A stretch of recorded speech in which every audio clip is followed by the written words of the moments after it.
The Castle of Otranto, by Horace Walpole. Preface. The following work was found in the library of an ancient Catholic family in the north of England. It was printed at Naples in the black letter in the year 1529. How much sooner it was written does not appear. The principal incidents are such as were believed in the darkest ages of Christianity, but the language and conduct have nothing that savours of barbarism. The style is the purest Italian. If the story was written near the time when it is supposed to have happened, it must have been between 1095, the era of the first Crusade, and 1243, the date of the last, or not long afterwards.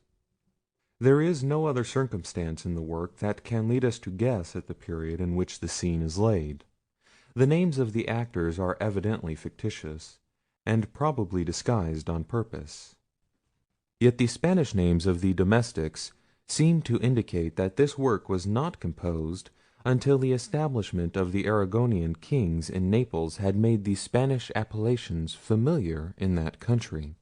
The beauty of the dictation and the zeal of the author, moderated however by singular judgment, concur to make me think that the date of the composition was little antecedent to that of the impression. Letters were then in their most flourishing state in Italy, and contributed to dispel the empire of superstition, at that time so forcibly attacked by the reformers. It is not unlikely that an artful priest might endeavour to turn their own arms on the innovators, and might avail himself of his abilities as an author to confirm the populace in their ancient errors and superstitions. If this was his view, he has certainly acted with signal address. Such a work as the following would enslave 100 vulgar minds beyond half the books of controversy that have been written from the days of Luther to the present hour. This solution of the author's motives is, however, offered as a mere conjecture. Whatever his views were, or whatever effects the execution of them might have, his work can only be laid before the public at present as a matter of entertainment. Even as such, some apology for it is necessary. Miracles, visions, necromancy, dreams, and other preternatural events are exploded now even from romances. That was not the case when our author wrote, much less when the story itself is supposed to have happened. Belief in every kind of prodigy was so established in those dark ages, that an author would not be faithful to the manners of the times who should omit all mention of them. He is not bound to believe them himself, but he must represent his actors as believing them. If this error of the miraculous is excused, the reader will find nothing else unworthy of his perusal. Allow the possibility of the facts, and all the actors comport themselves as persons would do in their situation. There is no bombast, no similes, flowers, digressions, or unnecessary descriptions. Everything tends directly to the catastrophe. Never is the reader's attention relaxed. The rules of the drama are almost observed throughout the conduct of the piece. The characters are well drawn and still better maintained. Terror, the author's principal engine, prevents the story from ever languishing, and it is so often contrasted by pity that the mind is kept up in a constant vicissitude of interesting passions. Some persons may perhaps think the characters of the domestics too little serious for the general cast of the story. But besides their opposition to the principal personages, the art of the author is very observable in his conduct of the subalterns. They discover many passages essential to the story, which could not be well brought to light but by their naivete and simplicity. In particular, the womanish terror and foibles of Bianca in the last chapter conduce essentially towards advancing the catastrophe. It is natural for a translator to be prejudiced in favour of his adopted work. More impartial readers may not be so much struck with the beauties of the piece as I was. Yet I am not blind to my author's defects. I could wish he had grounded his plan on a more useful moral than this, that the sins of the father are visited on their children to the third and fourth generation. I doubt whether, in his time, any more than at present, ambition curbed its appetite of dominion from the dread of so remote a punishment. And yet this moral is weakened by that less direct insinuation, that even such anathema may be diverted by devotion to St. Nicholas. Here the interest of the monk plainly gets the better of the judgment of the author. However, with all its faults, I have no doubt but the English reader will be pleased with the sight of this performance. The piety that reigns throughout, the lessons of virtue that are inculcated, and the rigid purity of the sentiments, exempt this work from the censure to which romances are but too liable. Should it meet with the success I hope for, I may be encouraged to reprint the original Italian, though it will tend to depreciate my own labour. Our language falls far short of the charms of the Italian, both for variety and harmony. The latter is particularly excellent for simple narrative.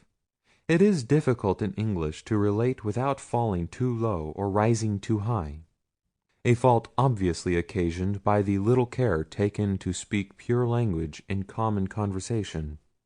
Every Italian or Frenchman of any rank piques himself on speaking his own tongue correctly and with choice. I cannot flatter myself with having done justice to my author in this respect. His style is as elegant as his conduct of the passions is masterly. It is a pity that he did not apply his talents to what they were evidently proper for, the theatre. I will detain the reader no longer, but to make one short remark. Though the machinery is invention, and the names of the actors imaginary, I cannot but believe that the groundwork of this story is founded on truth. The scene is undoubtedly laid in some real castle. The author seems frequently, without design, to describe particular parts. The chamber, he says, on the right hand, the door on the left hand, the distance from the chapel to Conrad's apartment. These and other passages are strong presumptions that the author had some certain building in his eye. Curious persons who have leisure to employ in such researches may possibly discover in the Italian writers the foundations on which our author has built. If a catastrophe, at all resembling that which he describes, is believed to have given rise to this work, it will contribute to the interest of the reader, and will make the Castle of Otranto a still more moving story. Sonnet to the Right Honourable Lady Mary Coke. The gentle maid whose hapless tale these melancholy pages speak. Say, gracious lady, shall she fail to draw the tear adown thy cheek? No, never was thy pitying breast insensible to human woes. Tender, though firm, it melts distressed, for weakness it never knows. Oh, guard the marvels I relate of fell ambition scourged by fate from reason's peevish blame. Blest with thy smile, my dauntless sail I dare expand to fancy's gale, for sure thy smiles are fame. H.W. Chapter 1. Manfred, Prince of Otranto, had one son and one daughter. The latter, a most beautiful virgin, aged 18, was called Matilda. Conrad, the son, was 3 years younger, a homely youth, sickly and of no promising disposition, yet he was the darling of his father, who never showed any symptoms of affection to Matilda. Manfred had contracted a marriage for his son with the Marquis of Vicenza's daughter, Isabella, and she had already been delivered by her guardians into the hands of Manfred, that he might celebrate the wedding as soon as Conrad's infirm state of health would permit. Manfred's impatience for the ceremonial was remarked by his family and neighbours. The former, indeed, apprehending the severity of their prince's disposition, did not dare to utter their surmises on this precipitation. Hippolita, his wife, an amiable lady, did sometimes venture to represent the danger of marrying their only son so early, considering his great youth and greater infirmities; but she never received any other answer than reflections on her own sterility, who had given him but one heir. His tenants and subjects were less cautious in their discourses. They attributed this hasty wedding to the Prince's dread of seeing accomplished an ancient prophecy, which was said to have pronounced that the castle and lordship of Otranto should pass from the present family whenever the real owner should be grown too large to inhabit it. It was difficult to make any sense of this prophecy, and still less easy to conceive what it had to do with the marriage in question. Yet these mysteries or contradictions did not make the populace adhere the less to their opinion. Young Conrad's birthday was fixed for his espousals. The company was assembled in the chapel of the castle, and everything ready for beginning the divine office, when Conrad himself was missing. Manfred, impatient of the least delay, and who had not observed his son retire, dispatched one of his attendants to summon the young Prince. The servant, who had not stayed long enough to have crossed the court to Conrad's apartment, came running back, breathless, in a frantic manner, his eyes staring and foaming at the mouth. He said nothing, but pointed to the court. The company were struck with terror and amazement. Princess Hippolita, without knowing what was the matter, but anxious for her son, swooned away. Manfred, less apprehensive than enraged at the procrastination of the nuptials, and at the folly of his domestic, asked imperiously what was the matter. The fellow made no answer, but continued pointing towards the courtyard, and at last, after repeated questions put to him, cried out, "Oh, the helmet! the helmet!" In the meantime, some of the company had run into the court, from whence was heard a confused noise of shrieks, horror, and surprise. Manfred, who began to be alarmed at not seeing his son, went himself to get information of what occasioned this strange confusion. Matilda remained endeavouring to assist her mother, and Isabella stayed for the same purpose, and to avoid showing any impatience for the bridegroom, for whom, in truth, she had conceived little affection. The first thing that struck Manfred's eyes was a group of his servants, endeavouring to raise something that appeared to him a mountain of sable plumes. He gazed without believing his sight. "What are ye doing?" cried Manfred wrathfully. "Where is my son?" A volley of voices replied, "Oh, my lord! the Prince! the Prince! the helmet! the helmet!" Shocked with these lamentable sounds, and dreading he knew not what, he advanced hastily. But what a sight for a father's eyes! He beheld his child dashed to pieces, almost buried under an enormous helmet 100 times more larger than any casque ever made for a human being, and shaded with a proportional quantity of black feathers. The horror of the spectacle, the ignorance of all around how this misfortune had happened, and above all, the tremendous phenomenon before him, took away the Prince's speech. Yet his silence lasted longer than even grief could occasion. He fixed his eyes on what he wished in vain to believe a vision, and seemed less attentive to his loss, than buried in meditation on the stupendous object that had occasioned it. He touched, he examined the fatal casque, nor could even the bleeding mangled remains of the young Prince divert the eyes of Manfred from the portent before him. All who had known his partial fondness for young Conrad were as much surprised at their Prince's insensibility, as thunderstruck themselves at the miracle of the helmet. They conveyed the disfigured corpse into the hall, without receiving the least direction from Manfred. As little was he attentive to the ladies who remained in the chapel. On the contrary, without mentioning the unhappy princesses, his wife and daughter, the first sounds that dropped from Manfred's lips were, "Take care of the Lady Isabella."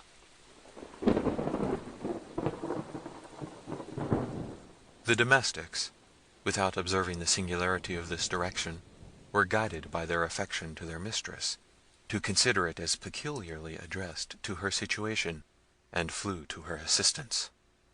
They conveyed her to her chamber more dead than alive, and indifferent to all the strange circumstances she heard, except the death of her son. Matilda, who doted on her mother, smothered her own grief and amazement, and thought of nothing but assisting and comforting her afflicted parent. Isabella, who had been treated by Hippolita like a daughter, and who returned that tenderness with equal duty and affection, was scarce less assiduous about the Princess. At the same time, endeavouring to partake and lessen the weight of sorrow which she saw Matilda strove to suppress, for whom she had conceived the warmest sympathies of friendship. Yet her own situation could not help finding its place in her thoughts. She felt no concern for the death of young Conrad, except commiseration, and she was not sorry to be delivered from a marriage which had promised her little felicity, either from her destined bridegroom, or from the severe temper of Manfred, who, though he had distinguished her by great indulgence, had imprinted her mind with terror, from his causeless rigour to such amiable princesses as Hippolita and Matilda.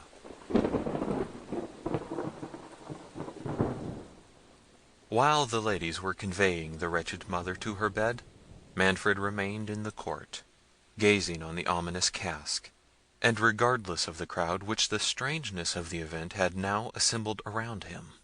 The few words he articulated tended solely to inquiries whether any man knew from whence it could have come. Nobody could give him the least information. However, as it seemed to be the sole object of his curiosity, it soon became so to the rest of the spectators, whose conjectures were as absurd and improbable as the catastrophe itself was unprecedented. In the midst of their senseless guesses, a young peasant, whom rumour had drawn thither from a neighbouring village, observed that the miraculous helmet was exactly like that on the figure in black marble of Alfonso the Good, one of their former princes, in the church of St. Nicholas. "Villain, what sayest thou?" cried Manfred, starting from his trance in a tempest of rage, and seizing the young man by the collar. "How darest thou utter such treason? Thy life shall pay for it." The spectators, who as little comprehended the cause of the Prince's fury as all the rest they had seen, were at a loss to unravel this new circumstance. The young peasant himself was still more astonished, not conceiving how he had offended the Prince; yet recollecting himself with a mixture of grace and humility, he disengaged himself from Manfred's grip, and then with an obeisance which discovered more jealousy of innocence than dismay, he asked, with respect, of what he was guilty. Manfred, more enraged at the vigour, however decently exerted, with which the young man had shaken off his hold, than appeased by his submission, ordered his attendants to seize him, and if he had not been withheld by his friends whom he had invited to the nuptials, would have poignarded the peasant in their arms. During this altercation some of the vulgar spectators had run to the great church, which stood near the castle, and came back open-mouthed, declaring that the helmet was missing from Alfonso's statue. Manfred, at this news, grew perfectly frantic, and, as if he sought the subject on which to vent the tempest within him, he rushed again on the young peasant, crying, "Villain! Monster! Sorcerer! 'Tis thou hast done this! 'Tis thou hast slain my son!" The mob, who wanted some object within the scope of their capacities, on whom they might discharge their bewildered reasoning, caught the words from the mouth of their lord, and re-echoed, "Ay, ay, 'tis he, 'tis he! He hath stolen the helmet from good Alfonso's tomb, and dashed out the brains of our young Prince with it." Never reflecting how enormous the disproportion was between the marble helmet that had been seen in the church, and that of steel before their eyes, nor how impossible it was for a youth, seemingly not 20, to wield a piece of armour so prodigious a weight. The folly of these ejaculations brought Manfred to himself; yet whether provoked at the peasant having observed the resemblance between the two helmets, and thereby led to the farther discovery of the absence of that in the church, or wishing to bury any such rumour under so impertinent a supposition, he gravely pronounced that the young man was certainly a necromancer, and that till the church could take cognizance of the affair, he would have the magician, whom they had thus detected, kept prisoner under the helmet itself, which he ordered his attendants to raise, and placed the young man under it, declaring he should be kept there without food, with which his own infernal art might furnish him. It was in vain for the youth to represent against this preposterous sentence. In vain did Manfred's friends endeavour to divert him from this savage and ill-grounded resolution.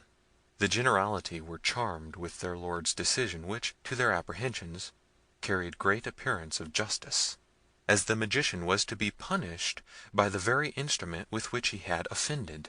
Nor were they struck with the least compunction at the probability of the youth being starved, for they firmly believed that, by his diabolical skill, he could easily supply himself with nutriment.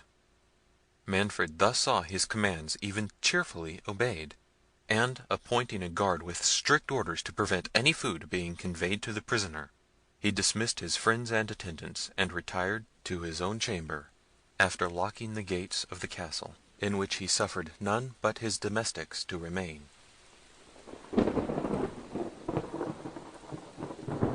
In the meantime, the care and zeal of the young ladies had brought Princess Hippolita to herself, who amidst the transports of her own sorrow frequently demanded news of her lord, would have dismissed her attendants to watch over him, and at last enjoined Matilda to leave her, and visit and comfort her father. Matilda, who wanted no affectionate duty to Manfred, though she trembled at his austerity, obeyed the orders of Hippolita, whom she tenderly recommended to Isabella, and inquiring of the domestics for her father, was informed that he was retired to his chamber, and had commanded that nobody should have admittance to him.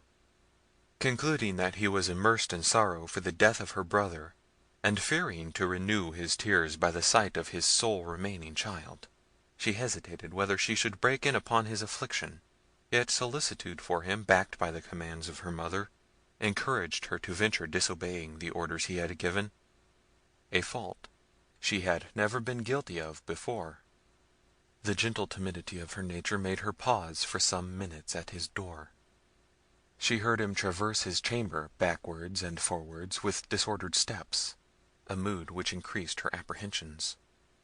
She was, however, just going to beg admittance, when Manfred suddenly opened the door, and as it was now twilight, concurring with the disorder of his mind, he did not distinguish the person, but asked angrily who it was. Matilda replied, trembling, "My dearest father, it is I, your daughter." Manfred, stepping back hastily, cried, "Begone! I do not want a daughter," and flinging back abruptly, clapped the door against the terrified Matilda. She was too well acquainted with her father's impetuosity to venture a second intrusion. When she had a little recovered the shock of so bitter a reception, she wiped away her tears to prevent the additional stab that the knowledge of it would give to Hippolita, who questioned her in the most anxious terms on the health of Manfred, and how he bore his loss.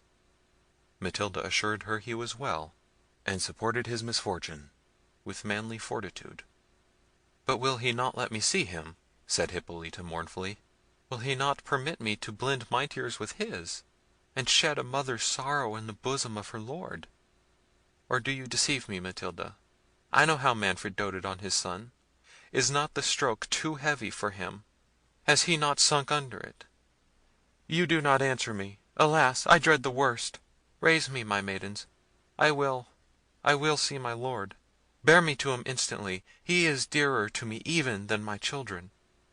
Matilda made signs to Isabella to prevent Hippolita's rising, and both those lovely young women were using their gentle violence to stop and calm the Princess, when a servant on the part of Manfred arrived and told Isabella that his lord demanded to speak with her.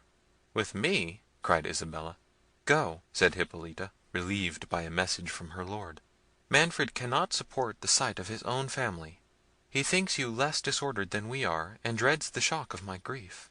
Console him, dear Isabella, and tell him I will smother my own anguish rather than add to his." As it was now evening, the servant who conducted Isabella bore a torch before her. When they came to Manfred, who was walking impatiently about the gallery, he started, and said hastily, "Take away that light, and be gone." Then shutting the doors impetuously, he flung himself upon a bench against the wall, and bade Isabella sit by him. She obeyed, trembling. "I sent for you, lady," said he, and then stopped under great appearance of confusion. "My lord!" "Yes, I sent for you on a matter of great moment," resumed he. "Dry your tears, young lady. You have lost your bridegroom. Yes, cruel fate, and I have lost the hopes of my race. But Conrad was not worthy of your beauty." "How, my lord?" said Isabella. "Sure you do not suspect me of not feeling the concern I ought?" My duty and affection would have always—" "Think no more of him," interrupted Manfred. "He was a sickly, puny child, and heaven has perhaps taken him away, that I might not trust the honours of my house on so frail a foundation. The line of Manfred calls for numerous supports. My foolish fondness for that boy blinded the eyes of my prudence. But it is better as it is. I hope in a few years to have reason to rejoice at the death of Conrad." Words cannot paint the astonishment of Isabella. At first she apprehended that grief had disordered Manfred's understanding. Her next thought suggested that this strange discourse was designed to ensnare her. She feared that Manfred had perceived her indifference for his son, and in consequence of that idea she replied, "Good my lord, do not doubt my tenderness. My heart would have accompanied my hand. Conrad would have engrossed all my care, and wherever fate shall dispose of me, I shall always cherish his memory, and regard your Highness and the virtuous Hippolita as my parents." "Curse on Hippolita!" cried Manfred. "Forget her from this moment, as I do.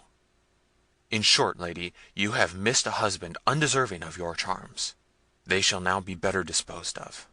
Instead of a sickly boy, you shall have a husband in the prime of his age, who will know how to value your beauties, and who may expect a numerous offspring." "Alas! my lord," said Isabella, "my mind is too sadly engrossed by the recent catastrophe in your family to think of another marriage. If ever my father returns, and it shall be his pleasure, I shall obey, as I did when I consented to give my hand to your son. But until his return, permit me to remain under your hospitable roof, and employ the melancholy hours in assuaging yours, Hippolita's, and the fair Matilda's affliction." "I desired you once before," said Manfred angrily, "not to name that woman. From this hour she must be a stranger to you, as she must be to me. In short, Isabella, since I cannot give you my son, I offer you myself." "Heavens!" cried Isabella, waking from her delusion, "what do I hear? You, my lord, you, my father-in-law, the father of Conrad, the husband of the virtuous and tender Hippolita!" "I tell you," said Manfred imperiously, "Hippolita is no longer my wife. I divorce her from this hour. Too long has she cursed me by her unfruitfulness. My fate depends on having sons, and this night I trust will give a new date to my hopes." At those words he seized the cold hand of Isabella, who was half dead with fright and horror. She shrieked, and started from him. Manfred rose to pursue her, when the moon, which was now up, and gleamed in at the opposite casement, presented to his sight the plumes of the fatal helmet, which rose to the height of the windows, waving backwards and forwards in a tempestuous manner, and accompanied with a hollow and rustling sound. Isabella, who gathered courage from her situation, and who dreaded nothing so much as Manfred's pursuit of his declaration, cried, "Look, my lord, see, heaven itself declares against your impious intentions." "Heaven nor hell shall impede my designs," said Manfred, advancing again to seize the Princess. At that instant the portrait of his grandfather, which hung over the bench where they had been sitting, uttered a deep sigh, and heaved its breast. Isabella, whose back was turned to the picture, saw not the motion, nor knew whence the sound came, but started, and said, "Hark, my lord, what sound was that?" and at the same time made towards the door. Manfred, distracted between the flight of Isabella, who had now reached the stairs, and yet unable to keep his eye from the picture, which began to move, had, however, advanced some steps after her, still looking backwards on the portrait, when he saw it quit its panel, and descend on the floor with a grave and melancholy air. "Do I dream?" cried Manfred, returning, "or are the devils themselves in league against me? Speak, internal spectre! Or, if thou art my grandsire, why dost thou too conspire against thy wretched descendants, who too dearly pays for—" Ere he could finish the sentence, the vision sighed again, and made a sign to Manfred to follow him. "Lead on," cried Manfred, "I will follow thee to the gulf of perdition." The spectre marched sedately, but dejected, to the end of the gallery, and turned into a chamber on the right hand. Manfred accompanied him at a little distance, full of anxiety and horror, but resolved. As he would have entered the chamber, the door was clapped to with violence by an invisible hand. The Prince, collecting courage from this delay, would have forcibly burst open the door with his foot, but found that it resisted his utmost efforts. "Since hell will not satisfy my curiosity," said Manfred, "I will use the human means in my power for preserving my race. Isabella shall not escape me."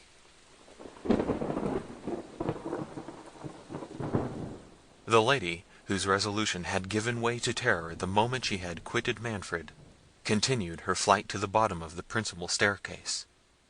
There she stopped, not knowing whither to direct her steps, nor how to escape from the impetuosity of the Prince. The gates of the castle, she knew, were locked, and the guards placed in the court. Should she, as her heart prompted her, go and prepare Hippolita for the cruel destiny that awaited her? She did not doubt but Manfred would seek her there, and that his violence would incite him to double the injury he meditated, without leaving room for them to avoid the impetuosity of his passions. Delay might give him time to reflect on the horrid measure he had conceived, or produce some circumstance in her favour, if she could, for that night at least, avoid his odious purpose. Yet where conceal herself? How avoid the pursuits he would infallibly make throughout the castle? As these thoughts passed rapidly through her mind, she recollected a subterraneous passage which led from the vaults of the castle to the church of St. Nicholas. Could she reach the altar before she was overtaken, she knew even Manfred's violence would not dare to profane the sacredness of the place, and she determined, if no other means of deliverance offered, to shut herself up forever among the holy virgins whose convent was contiguous to the cathedral. In this resolution she seized a lamp that burned at the foot of the staircase, and hurried towards the secret passage. The lower part of the castle was hollowed into several intricate cloisters, and it was not easy for one under so much anxiety to find the door that opened into the cavern. An awful silence reigned throughout these subterraneous regions, except now and then some blasts of wind that shook the doors she had passed, and which, grating on the rusty hinges, were re-echoed through that long labyrinth of darkness.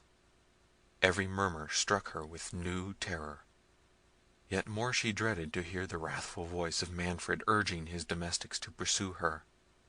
She trod as softly as impatience would give her leave, yet frequently stopped and listened to hear if she was followed. In one of those moments she thought she heard a sigh. She shuddered and recoiled a few paces. In a moment she thought she heard the step of some person. Her blood curdled, and she concluded it was Manfred. Every suggestion that horror could inspire rushed into her mind. She condemned her rash flight, which had thus exposed her to his rage in a place where her cries were not likely to draw anybody to her assistance. Yet the sound seemed not to come from behind. If Manfred knew where she was, he must have followed her. She was still in one of the cloisters, and the steps she had heard were too distinct to proceed from the way she had come. Cheered with this reflection, and hoping to find a friend in whoever was not the Prince, she was going to advance, when a door that stood ajar at some distance to the left was opened gently. But ere her lamp, which she held up, could discover who opened it, the person retreated precipitately on seeing the light. Isabella, whom every incident was sufficient to dismay, hesitated whether she should proceed. Her dread of Manfred soon outweighed every other terror. The very circumstance of the person avoiding her gave her a sort of courage. It could only be, she thought, some domestic belonging to the castle. Her gentleness had never raised her an enemy, and conscious innocence made her hope that, unless sent by the Prince's order to seek her, his servants would rather assist than prevent her flight. Fortifying herself with these reflections, and believing by what she could observe that she was near the mouth of the subterraneous cavern, she approached the door that had been opened. But a sudden gust of wind that met her at the door extinguished her lamp, and left her in total darkness. Words cannot paint the horror of the Princess's situation. Alone in so dismal a place, her mind imprinted with all the terrible events of the day, hopeless of escaping, expecting every moment the arrival of Manfred, and far from tranquil on knowing she was within reach of somebody, she knew not whom, who for some cause seemed concealed thereabouts. All these thoughts crowded on her distracted mind, and she was ready to sink under her apprehensions. she addressed herself to every saint in heaven, and inwardly implored their assistance. For a considerable time she remained in an agony of despair. At last, as softly as was possible, she felt for the door, and having found it, entered trembling into the vault from whence she had heard the sigh and steps. It gave her a kind of momentary joy to perceive an imperfect ray of clouded moonshine gleam from the roof of the vault, which seemed to be fallen in, and from whence hung a fragment of earth or building, she could not distinguish which, that appeared to have been crushed inwards. She advanced eagerly towards this chasm, when she discerned a human form standing close against the wall. She shrieked, believing it the ghost of her betrothed Conrad. The figure, advancing, said, in a submissive voice, "Be not alarmed, lady, I will not injure you." Isabella, a little encouraged by the words and tone of voice of the stranger, and recollecting that this must be the person who had opened the door, recovered her spirits enough to reply, "Sir, whoever you are, take pity on a wretched princess standing on the brink of destruction. Assist me to escape from this fatal castle, or in a few moments I may be made miserable for ever." "Alas!" said the stranger, "what can I do to assist you? I will die in your defence, but I am unacquainted with the castle, and want—" "Oh!" said Isabella, hastily interrupting him, "help me but to find a trapdoor that must be hereabout, and it is the greatest service you can do for me, for I have not a minute to lose." Saying these words, she felt about on the pavement, and directed the stranger to search likewise for a smooth piece of brass enclosed in one of the stones. "That," said she, "is the lock which opens with a spring of which I know the secret. If we can find that, I may escape. If not, alas, courteous stranger, I fear I shall have involved you in my misfortunes. Manfred will suspect you for the accomplice of my flight, and you will fall a victim to his resentment." "I value not my life," said the stranger, "and it will be some comfort to lose it in trying to deliver you from his tyranny." "Generous youth!" said Isabella, "how shall I ever requite—" As she uttered those words, a ray of moonshine, streaming through the cranny of the ruin above, shone directly on the lock they sought. "Oh, transport!" said Isabella, "here is the trapdoor." And taking out the key, she touched the spring, which, starting aside, discovered an iron ring. "Lift up the door," said the Princess. The stranger obeyed, and beneath appeared some stone steps descending into a vault totally dark. "We must go down here," said Isabella. "Follow me; dark and dismal as it is, we cannot miss our way. It leads directly to the church of St. Nicholas. But perhaps," added the Princess modestly, "you have no reason to leave the castle, nor have I farther occasion for your service. In a few minutes I shall be safe from Manfred's rage. Only let me know to whom I am so much obliged." "I will never quit you," said the stranger eagerly, "until I have placed you in safety. Nor think me, Princess, more generous than I am, though you are my principal care—" The stranger was interrupted by a sudden noise of voices that seemed approaching, and they soon distinguished these words: "Talk not to me of necromancers. I tell you she must be in the castle. I will find her in spite of enchantment." "Oh, heavens!" cried Isabella, "it is the voice of Manfred. Make haste, or we are ruined, and shut the trapdoor after you." Saying this, she descended the steps precipitately, and as the stranger hastened to follow her, he let the door slip out of his hands. It fell, and the spring closed over it. He tried in vain to open it, not having observed Isabella's method of touching the spring, nor had he many moments to make an essay. The noise of the falling door had been heard by Manfred, who, directed by the sound, hastened thither, attended by his servants with torches. "It must be Isabella," cried Manfred before he entered the vault. "She is escaping by the subterraneous passage, but she cannot have got far." What was the astonishment of the Prince, when, instead of Isabella, the light of the torches discovered to him the young peasant whom he thought confined under the fatal helmet. "Traitor!" said Manfred, "how camest thou here? I thought thee in durance above in the court." "I am no traitor," replied the young man boldly, "nor am I answerable for your thoughts." "Presumptuous villain!" cried Manfred, "dost thou provoke my wrath? Tell me, how hast thou escaped from above? Thou hast corrupted thy guards, and their lives shall answer it." "My poverty," said the peasant calmly, "will disculpate them. Though the ministers of a tyrant's wrath, to thee they are faithful, and but too willing to execute the orders which you unjustly impose upon them. "Art thou so hardy as to dare my vengeance?" said the Prince. "But torture shall force the truth from thee.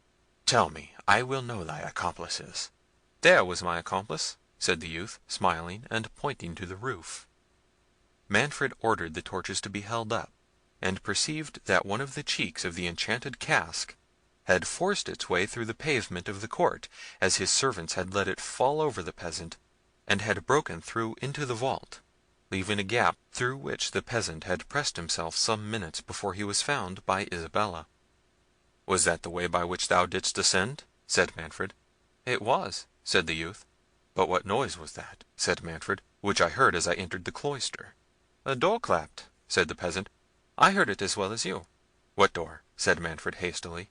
"I am not acquainted with your castle," said the peasant. "This is the first time I ever entered it, and this vault the only part of it within which I ever was." "But I tell thee," said Manfred, wishing to find out if the youth had discovered the trap door, "it was this way I heard the noise. My servants heard it too."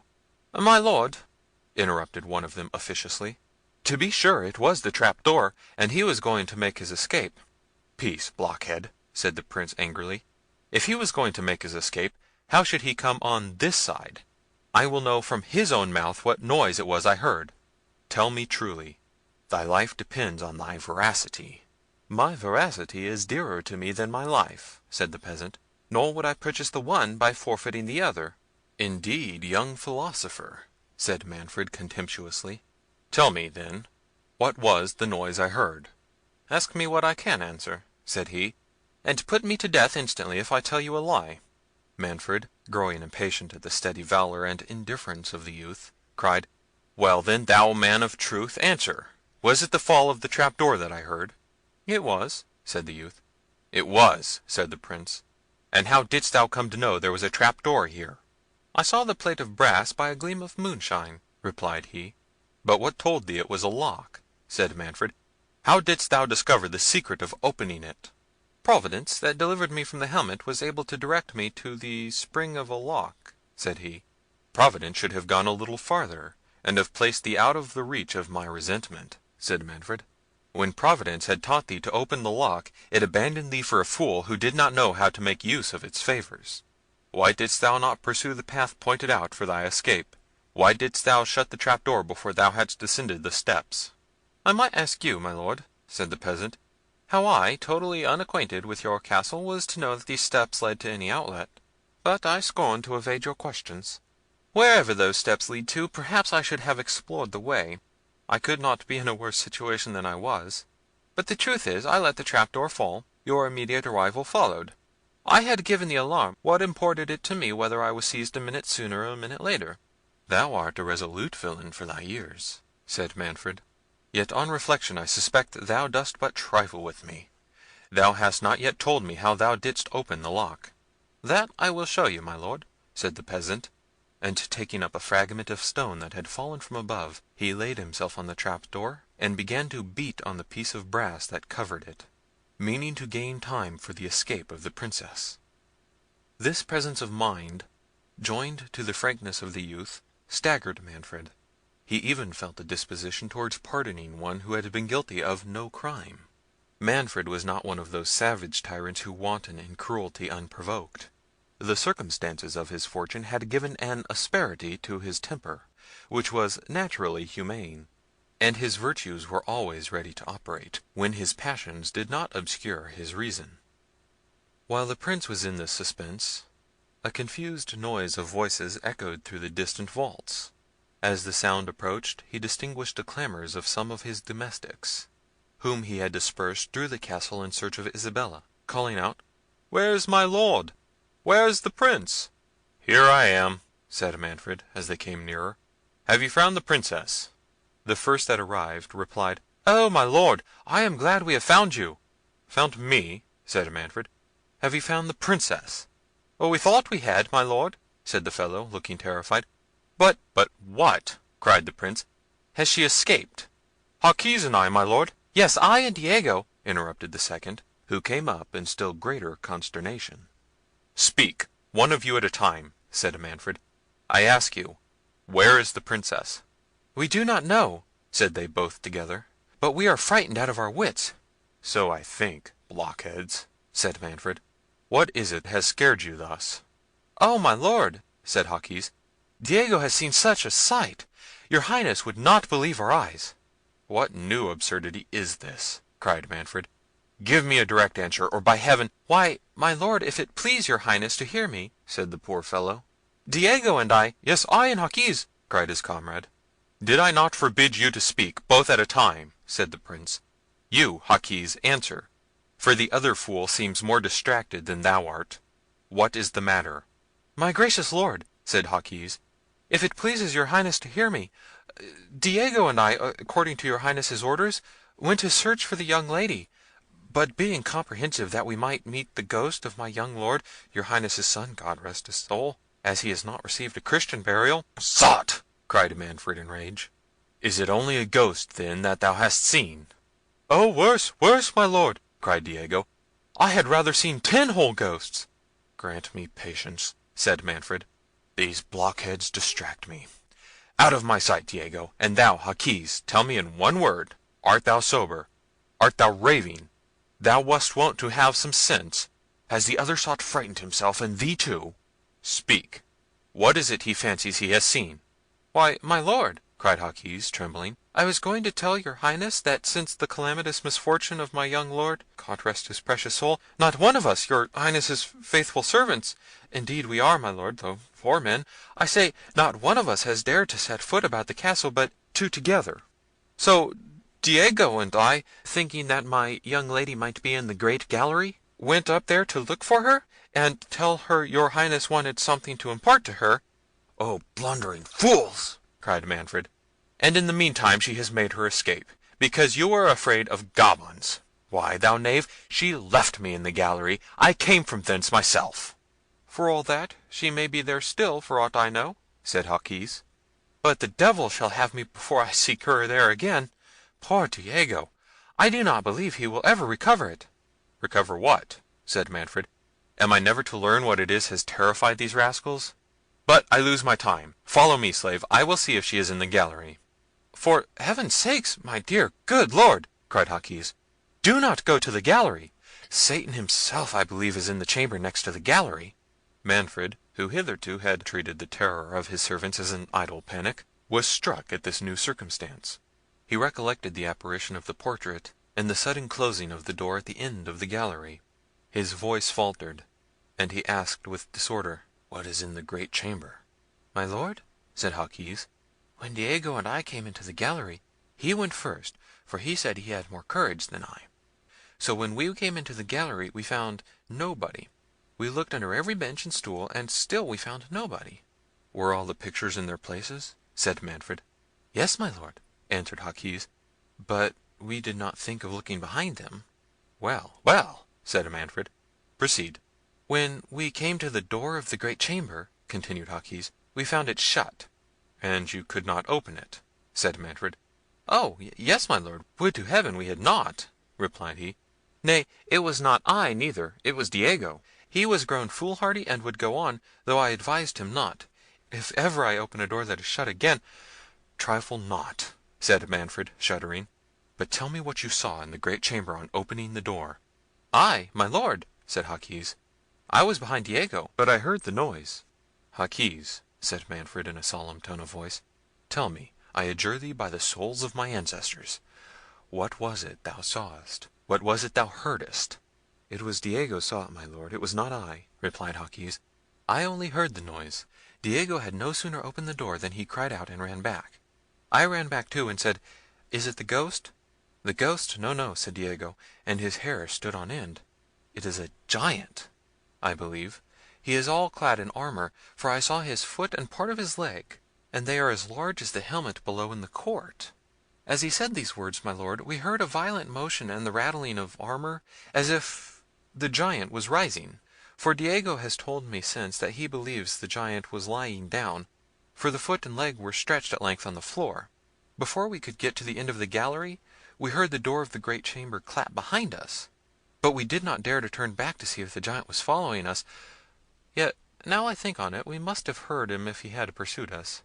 But, for heaven's sake, my good lord, send for the chaplain, and have the castle exorcised, for For certain it is enchanted." "Ay, pray do, my lord," cried all the servants at once, "or we must leave your Highness's service." "Peace, dotards," said Manfred, "and follow me. I will know what all this means." "We, my lord," cried they with one voice, "we would not go up to the galley for your Highness's revenue." The young peasant, who had stood silent, now spoke.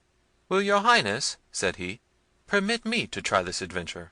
My life is of consequence to nobody. I fear no bad angel, and have offended no good one." "Your behaviour is above your seeming," said Manfred, viewing him with surprise and admiration. "Hereafter I will reward your bravery. But now," he continued with a sigh, "I am so circumstanced that I dare trust no eyes but my own. However, I give you leave to accompany me." Manfred, when he first followed Isabella from the gallery, had gone directly to the apartment of his wife, concluding the Princess had retired thither. Hippolita, who knew his step, rose with anxious fondness to meet her lord, whom she had not seen since the death of their son. She would have flown in a transport mixed of joy and grief to his bosom, but he pushed her rudely off, and said, "Where is Isabella?" "Isabella, my lord?" said the astonished Hippolita. "Yes, Isabella," cried Manfred imperiously. "I want Isabella." "My lord," replied Matilda, who perceived how much his behaviour had shocked her mother, "she has not been with us since your Highness summoned her to your apartment." "Tell me where she is," said the Prince. "I do not want to know where she has been." "My good lord," said Hippolita, "your daughter tells you the truth. Isabella left us by your command, and has not returned since. But, my good lord, compose yourself. Retire to your rest. This dismal day has disordered you. Isabella shall wait your orders in the morning." "What, then you know where she is?" cried Manfred. "Tell me directly, for I will not lose an instant. And you, woman," speaking to his wife, "order your chaplain to attend me forthwith." "Isabella," said Hippolita calmly, "is retired, I suppose, to her chamber. She is not accustomed to watch at this late hour. Gracious my lord," continued she, "let me know what has disturbed you. Has Isabella offended you?" "Trouble me not with questions," said Manfred, "but tell me where she is." "Matilda shall call her," said the Princess. "Sit down, my lord, and resume your wonted fortitude." "What, art thou jealous of Isabella," replied he, "that you wish to be present at our interview?" "Good heavens, my lord," said Hippolita, "what is it your Highness means?" "Thou wilt know ere many minutes are past," said the cruel Prince. "Send your chaplain to me, and wait my pleasure here." At these words he flung out of the room in search of Isabella, leaving the amazed ladies thunderstruck with his words and frantic deportment, and lost in vain conjectures on what he was meditating. Manfred was now returning from the vault, attended by the peasant and a few of his servants whom he had obliged to accompany him. He ascended the staircase without stopping till he arrived at the gallery, at the door of which he met Hippolita and her chaplain. When Diego had been dismissed by Manfred, he had gone directly to the Princess's apartment, with the alarm of what he had seen. That excellent lady, who no more than Manfred doubted the reality of the vision, yet affected to treat it as a delirium of the servant. Willing, however, to save her lord from any additional shock, and prepared by a series of griefs not to tremble at any accession to it, she determined to make herself the first sacrifice if fate had marked the present hour for their destruction.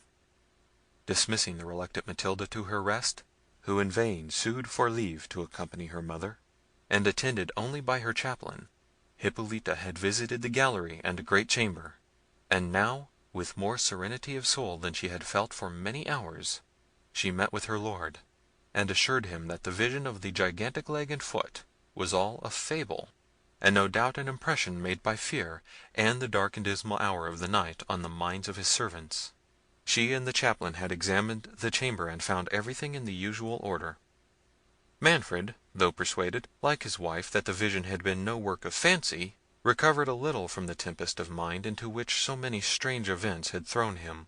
Ashamed, too, of his inhuman treatment of a princess who returned every injury with new marks of tenderness and duty, he felt returning love forcing itself into his eyes, but not less ashamed of feeling remorse towards one against whom he was inwardly meditating a yet more bitter outrage.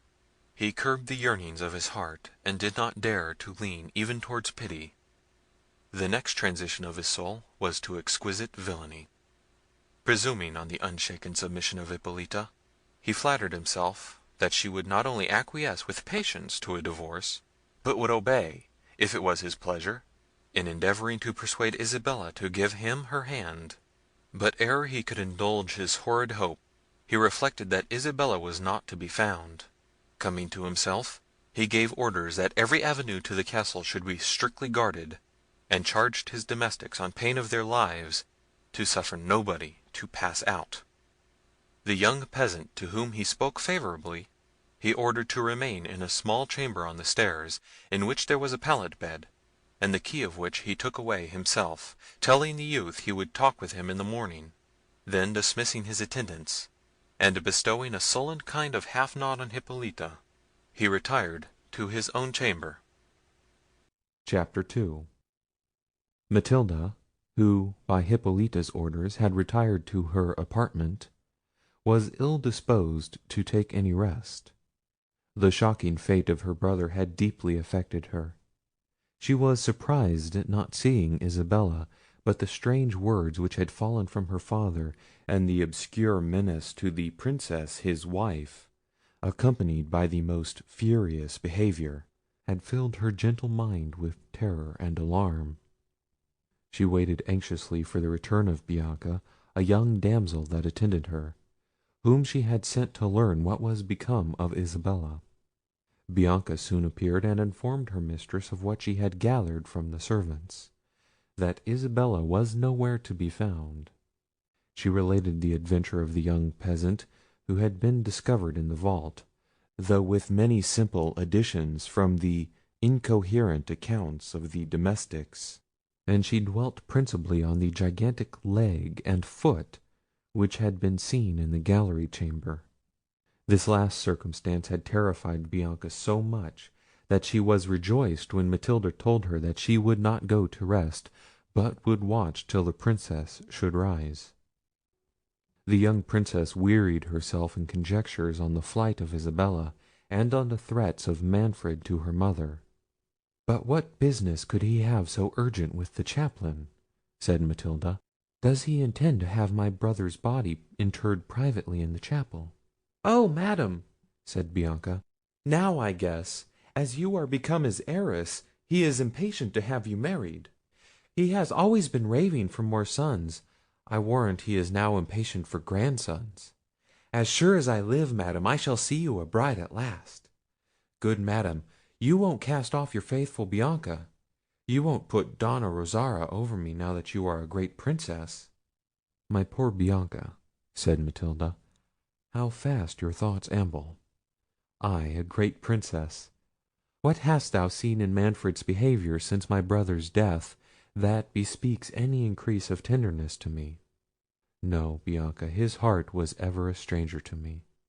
But he is my father, and I must not complain. Nay, if heaven shuts my father's heart against me, it overpays my little merit in the tenderness of my mother. Oh, that dear mother! Yes, Bianca, 'tis there I feel the rugged temper of Manfred. I can support his harshness to me with patience, but it wounds my soul when I am to witness his causeless severity towards her." "Oh, madam!" said Bianca, "all men use their wives so, when they are weary of them." "And yet you congratulated me but now," said Matilda, "when you fancied my father intended to dispose of me." "I would have you a great lady," replied Bianca, "come what will. I do not wish to see you moped in a convent, as you would be if you had your will, and if my lady your mother, who knows that a bad husband is better than no husband at all, did not hinder you. Bless me, what noise is that? Saint Nicholas forgive me, I was but in jest." "It is the wind," said Matilda, "whistling through the battlements in the tower above. You have heard it 1,000 times." "Nay," said Bianca, "there was no harm neither in what I said. It is no sin to talk of matrimony. And so, madam, as I was saying, if my Lord Manfred should offer you a handsome young prince for a bridegroom, you would drop him a curtsy and tell him you would rather take the veil." "Thank heaven I am in no such danger," said Matilda. You know how many proposals for me he has rejected, and you thank him like a dutiful daughter, do you, madam? But come, madam, suppose tomorrow morning he was to send for you to the great council chamber, and there you should find at his elbow a lovely young prince, with large black eyes, a smooth white forehead, and manly curling locks like jet. In short, madam, a young hero resembling the picture of the good Alfonso in the gallery, which you sit and gaze at for hours together. Do not speak lightly of that picture, interrupted Matilda, sighing. I know the adoration with which I look at that picture is uncommon, but I am not in love with a coloured panel. The character of that virtuous prince, the veneration with which my mother has inspired me for his memory, the orisons which, I know not why, she has enjoined me to put forth at his tomb, all have concurred to persuade me that somehow or other my destiny is linked with something relating to him. "Lord, madam, how should that be?" said Bianca. "I have always heard that your family was in no way related to his, and I am sure I cannot conceive why my lady the Princess sends you in a cold morning or a damp evening to pray at his tomb. He is no saint by the almanac. If you must pray, why does she not bid you to address yourself to our great Saint Nicholas? I am sure he is the saint I pray to for a husband." "Perhaps my mind would be less affected," said Matilda, "if my mother would explain her reasons to me. But it is the mystery she observes that inspires me with this, I know not what to call it. As she never acts from caprice, I am sure there is some fatal secret at the bottom. Nay, I know there is. In her agony of grief for my brother's death, she dropped some words that intimated as much." "Oh, dear madam!" cried Bianca. "What were they?" "No," said Matilda. "If a parent lets fall a word, and wishes it recalled, it is not for a child to utter it." "What, was she sorry for what she had said?" asked Bianca. "I am sure, madam, you may trust me with my own little secrets when I have any. I may," said Matilda, "but never with my mother's. A child ought to have no ears or eyes but as a parent directs." "Well, to be sure, madam, you were born to be a saint," said Bianca, "and there is no resisting one's vocation. You will end in a convent at last. But there is my Lady Isabella would not be so reserved to me. She will let me talk to her of young men, and when a handsome cavalier has come to the castle, she has owned to me that she wished your brother Conrad resembled him." "Bianca," said the Princess, "I do not allow you to mention my friend disrespectfully. Isabella is of a cheerful disposition, but her soul is pure as virtue itself. She knows your idle babbling humour, and perhaps has now and then encouraged it, to divert melancholy and enliven the solitude in which my father keeps us." "Blessed Mary!" said Bianca, startling, "there it is again! Dear madam, do you hear nothing? This castle is certainly haunted." "Peace," said Matilda, "and listen. I did think I heard a voice, but it must be fancy. Your terrors, I suppose, have infected me." "Indeed, indeed, madam," said Bianca, half weeping with agony, "I am sure I heard a voice." "Does anybody lie in the chamber beneath?" said the Princess. "Nobody has dared to lie there," answered Bianca, "since the great astrologer that was your brother's tutor drowned himself. For certain, madam, his ghost and the young Prince's are now met in the chamber below. For heaven's sake, let us fly to your mother's apartment." "I charge you not to stir," said Matilda. "If they are spirits in pain, we may ease their suffering by questioning them. They can mean no hurt to us, for we have not injured them; and if they should, shall we be more safe in one chamber than in another? Reach me my beads, we shall say a prayer, and then speak to them." "Oh, dear lady, I would not speak to a ghost for the world," cried Bianca. As she said those words, they heard the casement of the little chamber below Matilda's open. They listened attentively, and in a few minutes thought they heard a person sing, but could not distinguish the words. "This can be no evil spirit," said the Princess in a low voice. "It is undoubtedly one of the family. Open the window, and we shall know the voice." "I dare not, indeed, madam," said Bianca. "Thou art a very fool," said Matilda, opening the window gently herself. The noise the Princess made was, however, heard by the person beneath, who stopped, and they concluded had heard the casement open. "Is anybody below?" said the Princess. "If there is, speak." "Yes," said an unknown voice. "Who is it?" said Matilda. "A stranger," replied the voice. "What stranger?" she said. "And how didst thou come there at this unusual hour, when all the gates of the castle are locked?" "I am not here willingly," answered the voice; "but pardon me, lady, if I have disturbed your rest. I knew not that I was overheard. Sleep has forsaken me. I left a restless couch, and came to waste the irksome hours with gazing on the fair approach of morning, impatient to be dismissed from this castle." "Thy words and accents," said Matilda, "are of a melancholy cast. If thou art unhappy, I pity thee. If poverty afflicts thee, let me know it. I will mention thee to the Princess, whose beneficent soul ever melts for the distressed, and she will relieve thee." "I am indeed unhappy," said the stranger, "and I know not what wealth is, but I do not complain of the lot which heaven has cast for me. I am young and healthy, and am not ashamed of owing my support to myself. Yet think me not proud, or that I disdain your generous offers. I will remember you in my orisons, and will pray for blessings on your gracious self and your noble mistress. If I sigh, lady, it is for others, not for myself." "Now I have it, madam," said Bianca, whispering the Princess. "This is certainly the young peasant, and by my conscience he is in love. Well, this is a charming adventure. Do, madam, let us sift him. He does not know you, but takes you for one of my Lady Hippolyta's women." "Art thou not ashamed, Bianca?" said the Princess. "What right have we to pry into the secrets of this young man's heart? He seems virtuous and frank, and tells us he is unhappy. Are those circumstances that authorize us to make a property of him? How are we entitled to his confidence?" "Lord, madam, how little you know of love!" replied Bianca. "Why, lovers have no pleasure equal to talking of their mistress." "And would you have me become a peasant's confidant?" said the Princess. "Well, then, let me talk to him," said Bianca. "Though I have the honour of being your Highness's maid of honour, I was not always so great. Besides, if love levels ranks, it raises them too. I have respect for any young man in love."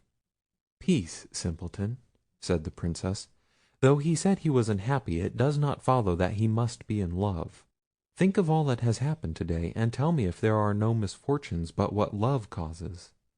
"Stranger," resumed the Princess, "if thy misfortunes have not been occasioned by thy own fault, and are within the compass of the Princess Hippolyta's power to redress, I will take upon me to answer that she will be thy protectress.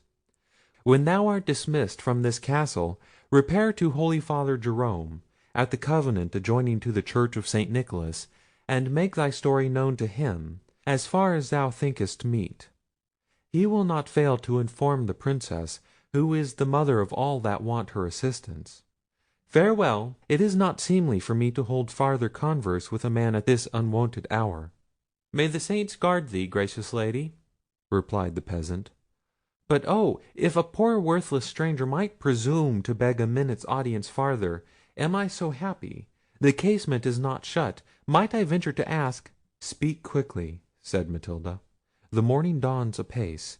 Should the labourers come into the fields and perceive us, what wouldst thou ask?" "I know not how, I know not if I dare," said the young stranger, faltering. "Yet the humanity with which you have spoken to me emboldens. Lady, dare I trust you?" "Heavens!" said Matilda, "what dost thou mean? With what wouldst thou trust me? Speak boldly if thy secret is fit to be entrusted to a virtuous breast." "I would ask," said the peasant, recollecting himself, "whether what I have heard from the domestics is true, that the Princess is missing from the castle." "What imports it to thee to know?" replied Matilda. "Thy first words bespoke a prudent and becoming gravity. Dost thou come hither to pry into the secrets of Manfred? Adieu, I have been mistaken in thee."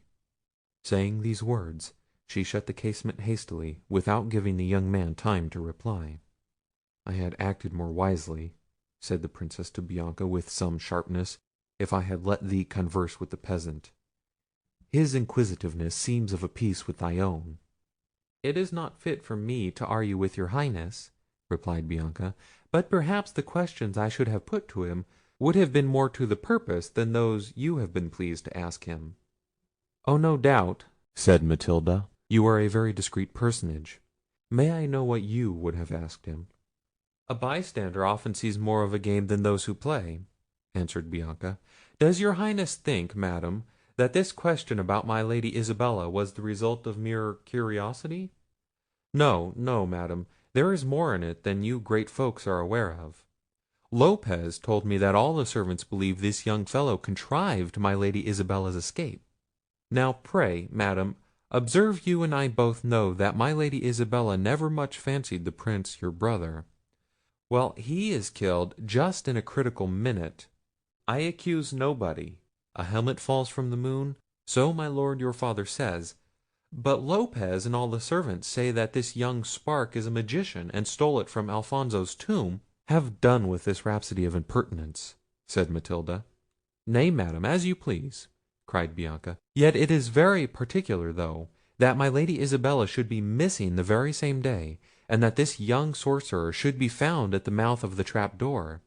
I accuse nobody, but if my young lord came honestly by his death—" "Dare not on thy duty," said Matilda, "to breathe a suspicion on the purity of my dear Isabella's fame." "Purity or not purity," said Bianca, "gone she is. A stranger is found that nobody knows; you question him yourself; he tells you he is in love, or unhappy, it is the same thing.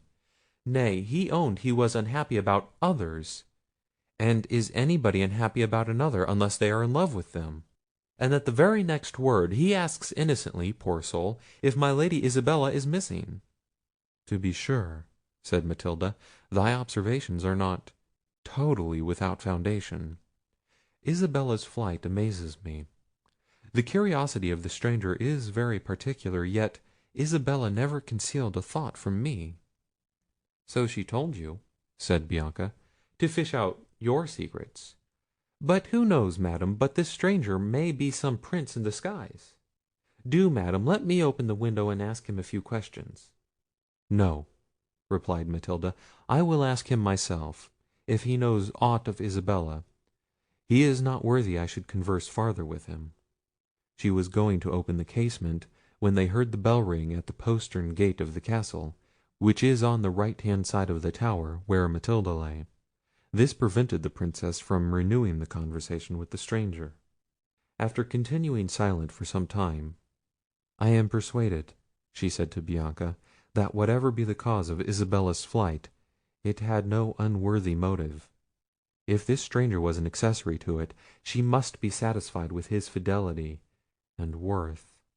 I observed, did not you, Bianca, that his words were tinctured with an uncommon infusion of piety? It was no ruffian's speech. His phrases were becoming a man of gentle birth." "I told you, Madam," said Bianca, "that I was sure he was some prince in disguise." "Yet," said Matilda, "if he was privy to her escape, how will you account for his not accompanying her in her flight? Why expose himself unnecessarily and rashly to my father's resentment?" "As for that, Madam," replied she, "if he could get from under the helmet, he will find ways of eluding your father's anger.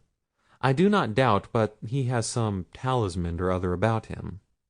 "You resolve everything into magic," said Matilda; "but a man who has any intercourse with infernal spirits does not dare to make use of those tremendous and holy words which he uttered.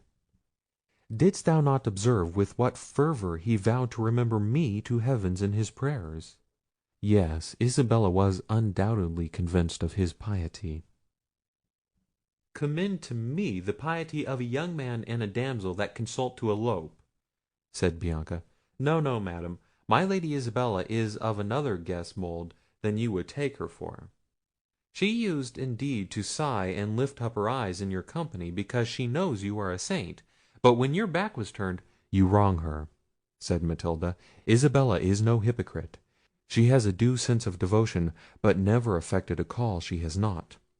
On the contrary, she always combated my inclination for the cloister; and though I own the mystery she has made of her flight confounds me, though it seems inconsistent with the friendship between us, I cannot forget the disinterested warmth with which she has always opposed my taking the veil.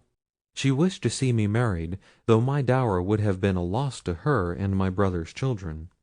For her sake I will believe well of this young peasant." "Then do you think there is some liking between them?" said Bianca. While she was speaking, a servant came hastily into the chamber, and told the Princess that the Lady Isabella was found. "Where?" said Matilda. "She has taken sanctuary in St. Nicholas's church," replied the servant. "Father Jerome has brought the news himself. He is below with his Highness." "Where is my mother?" said Matilda. "She is in her own chamber, madam, and has asked for you."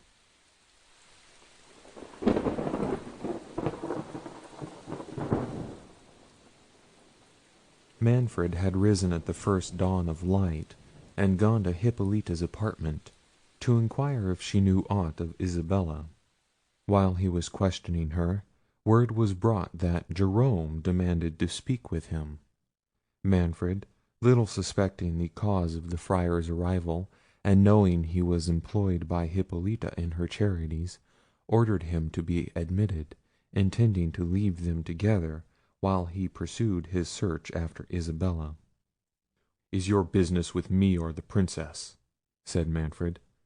"With both," replied the holy man. "The Lady Isabella—" "What of her?" interrupted Manfred eagerly. "Is at St. Nicholas's altar," replied Jerome.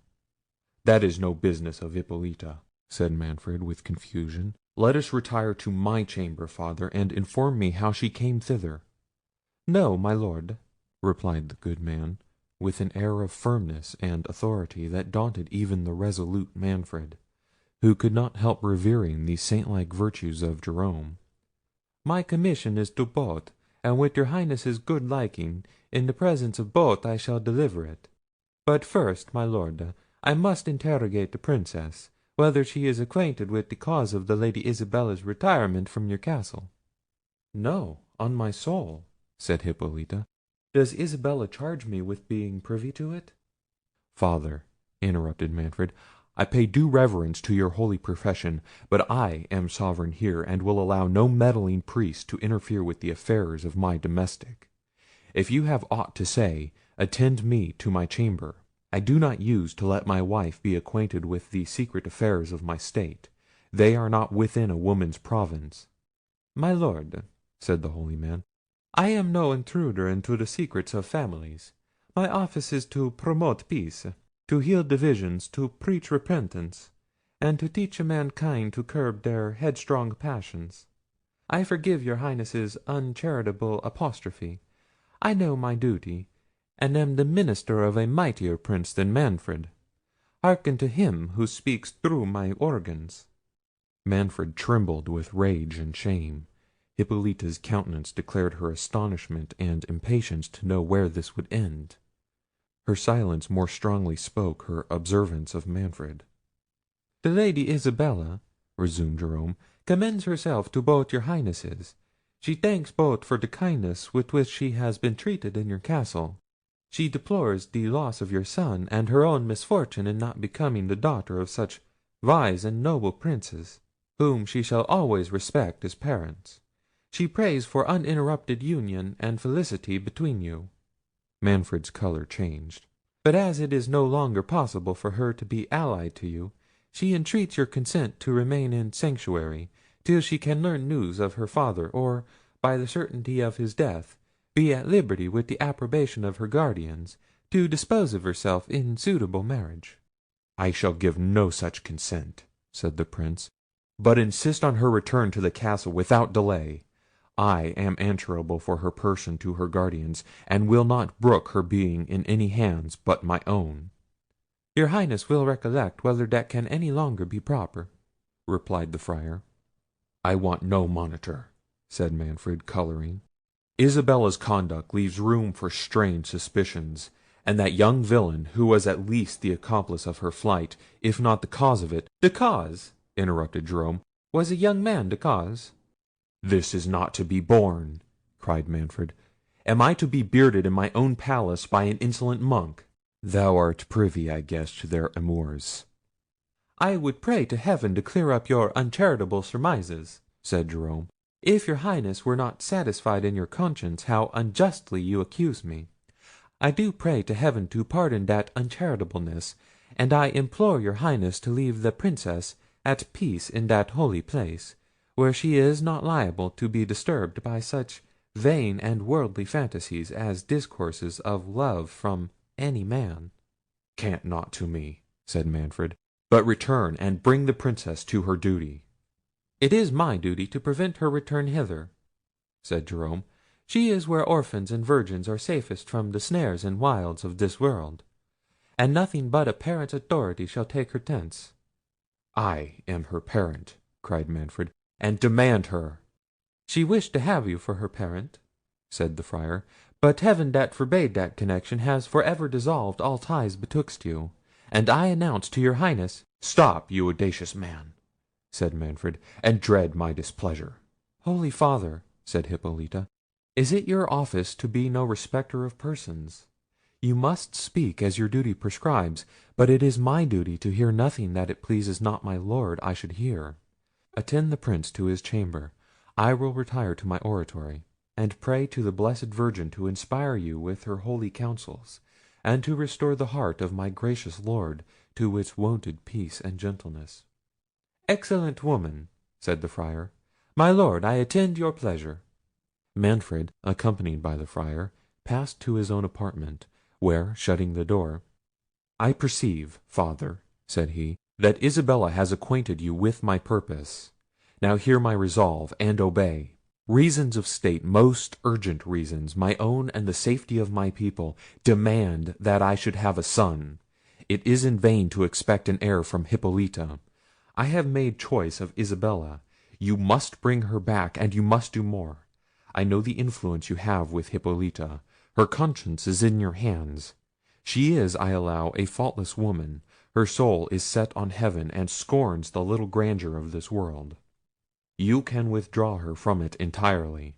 Persuade her to consent to the dissolution of our marriage, and to retire into a monastery. She shall endow one if she will, and she shall have the means of being as liberal to your order as she or you can wish. Thus you will divert the calamities that are hanging over our heads, and have the merit of saving the Principality of Otranto from destruction. You are a prudent man, and though the warmth of my temper betrayed me into some unbecoming expressions, I honour your virtue, and wish to be indebted to you for the repose of my life and the preservation of my family." "The will of heaven be done," said the Friar. "I am but a worthless instrument. It makes use of my tongue to tell thee, Prince, of thy unwarranted designs. The injuries of the virtuous Hippolita have mounted to the throne of pity. By me thou art reprimanded for thy adulterous intentions of repudiating her. By me thou art warned not to pursue the incestuous design on thy contracted daughter. Heaven that delivered her from thy fury, when the judgment so recently fallen on thy house ought to have inspired thee with other thoughts, will continue to watch over her. Even I, a poor and despised friar, am able to protect her from thy violence.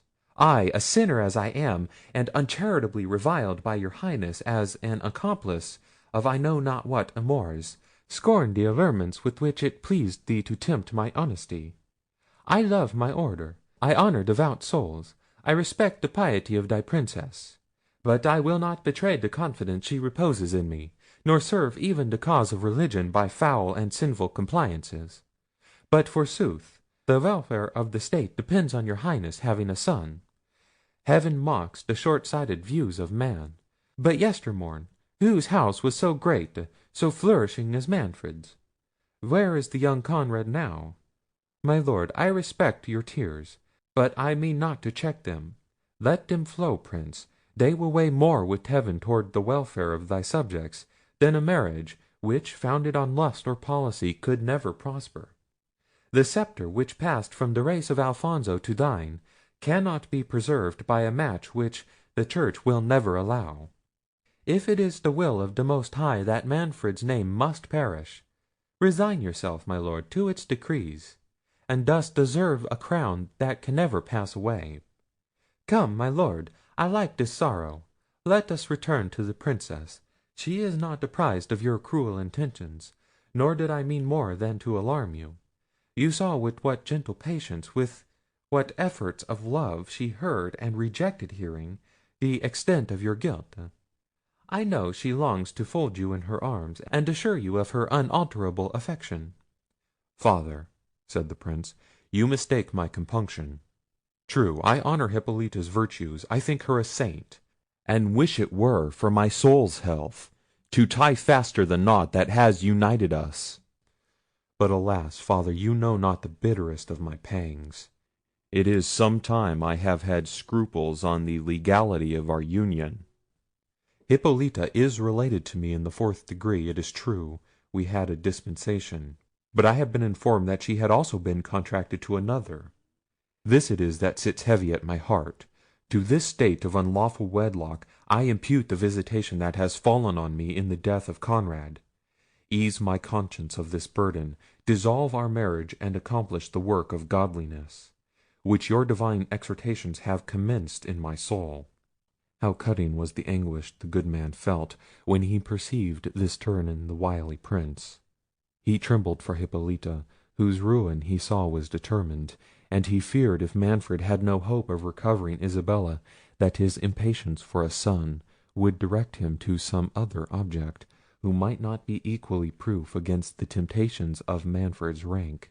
For some time the holy man remained absorbed in thought.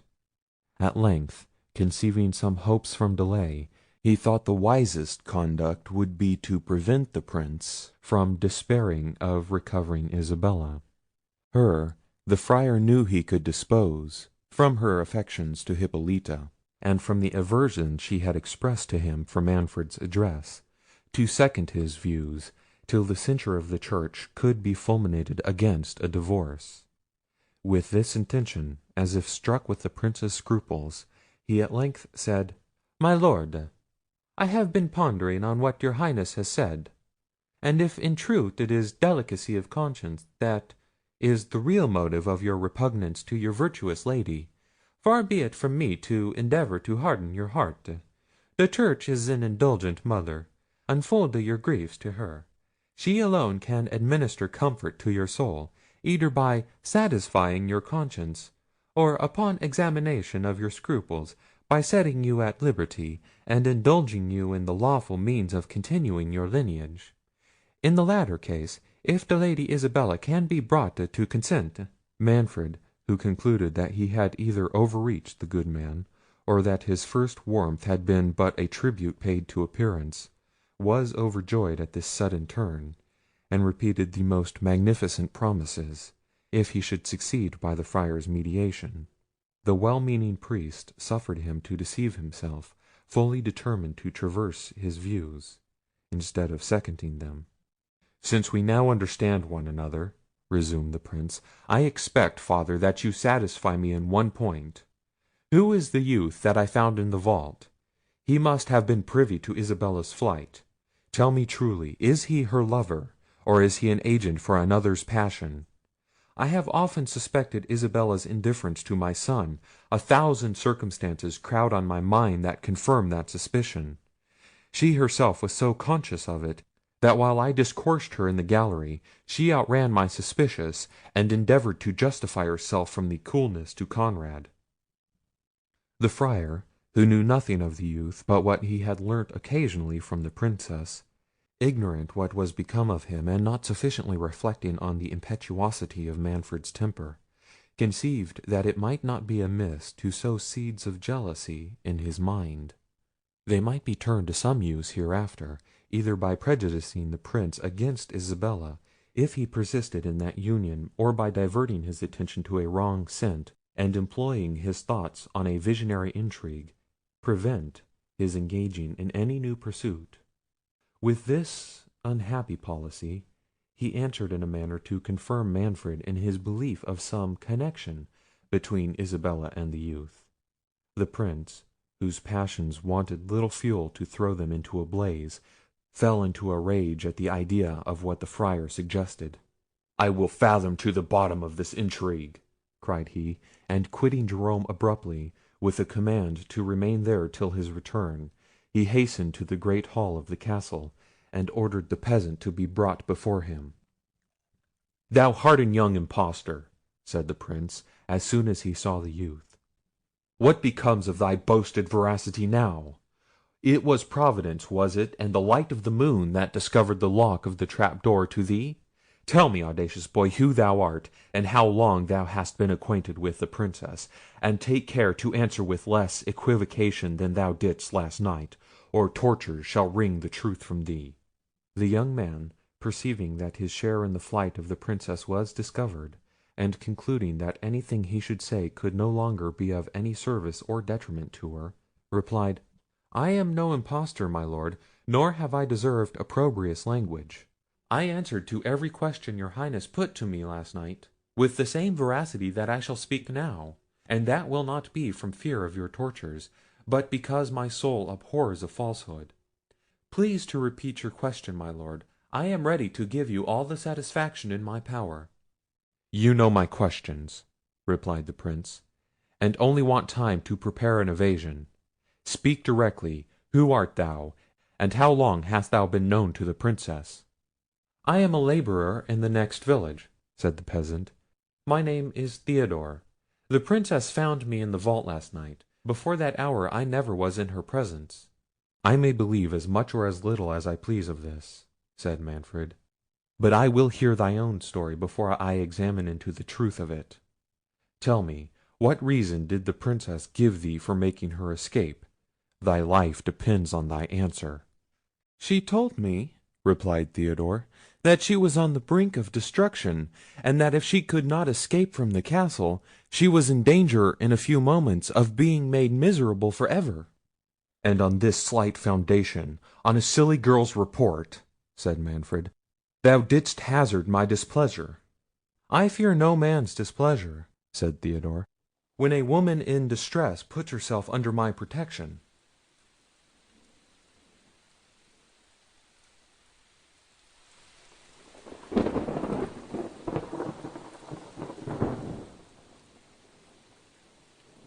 During this examination, Matilda was going to the apartment of Hippolita. At the upper end of the hall, where Manfred sat, was a boarded gallery with latticed windows, through which Matilda and Bianca were to pass. Hearing her father's voice, and seeing the servants assembled round him, she stopped to learn the occasion. The prisoner soon drew her attention. The steady and composed manner in which he answered, and the gallantry of his last reply, which were the first words she heard distinctly, interested her in his favour.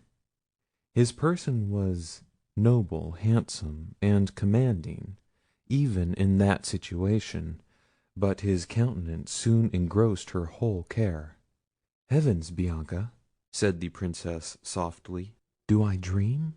Or is not that youth the exact resemblance of Alfonso's picture in the gallery?"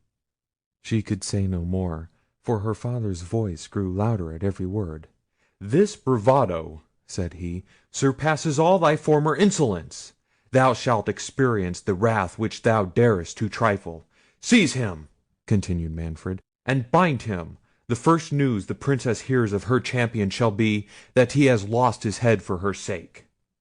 "The injustice which thou art guilty towards me," said Theodore, "convinces me that I have done a good deed in delivering the Princess from thy tyranny. May she be happy, whatever becomes of me." "This is a lover!" cried Manfred in rage. "A peasant within sight of death is not animated by such sentiments. Tell me, rash boy, who thou art, or the rack shall force thy secret from thee." "Thou hast threatened me with death already," said the youth, "for the truth I have told thee. If that is all the encouragement I am to expect for sincerity, I am not tempted to indulge thy vain curiosity farther." "Then thou wilt not speak?" said Manfred. "I will not," replied he. "Bear him away into the courtyard," said Manfred. "I will see his head this instant severed from his body." Matilda fainted at hearing those words. Bianca shrieked, and cried, "Help! help! the Princess is dead!" Manfred started at this ejaculation, and demanded what was the matter. The young peasant, who heard it too, was struck with horror, and asked eagerly the same question. But Manfred ordered him to be hurried into the court, and kept there for execution, till he had informed himself of the cause of Bianca's shrieks. When he learned the meaning, he treated it as a womanish panic, and ordering Matilda to be carried to her apartment, he rushed into the court, and calling for one of the guards, bade Theodore kneel down, and prepare to receive the fatal blow.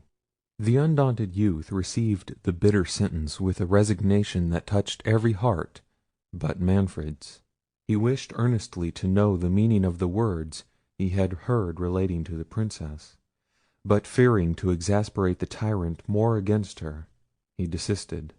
The only boon he was deigned to ask was, that he might be permitted to have a confessor, and make his peace with heaven.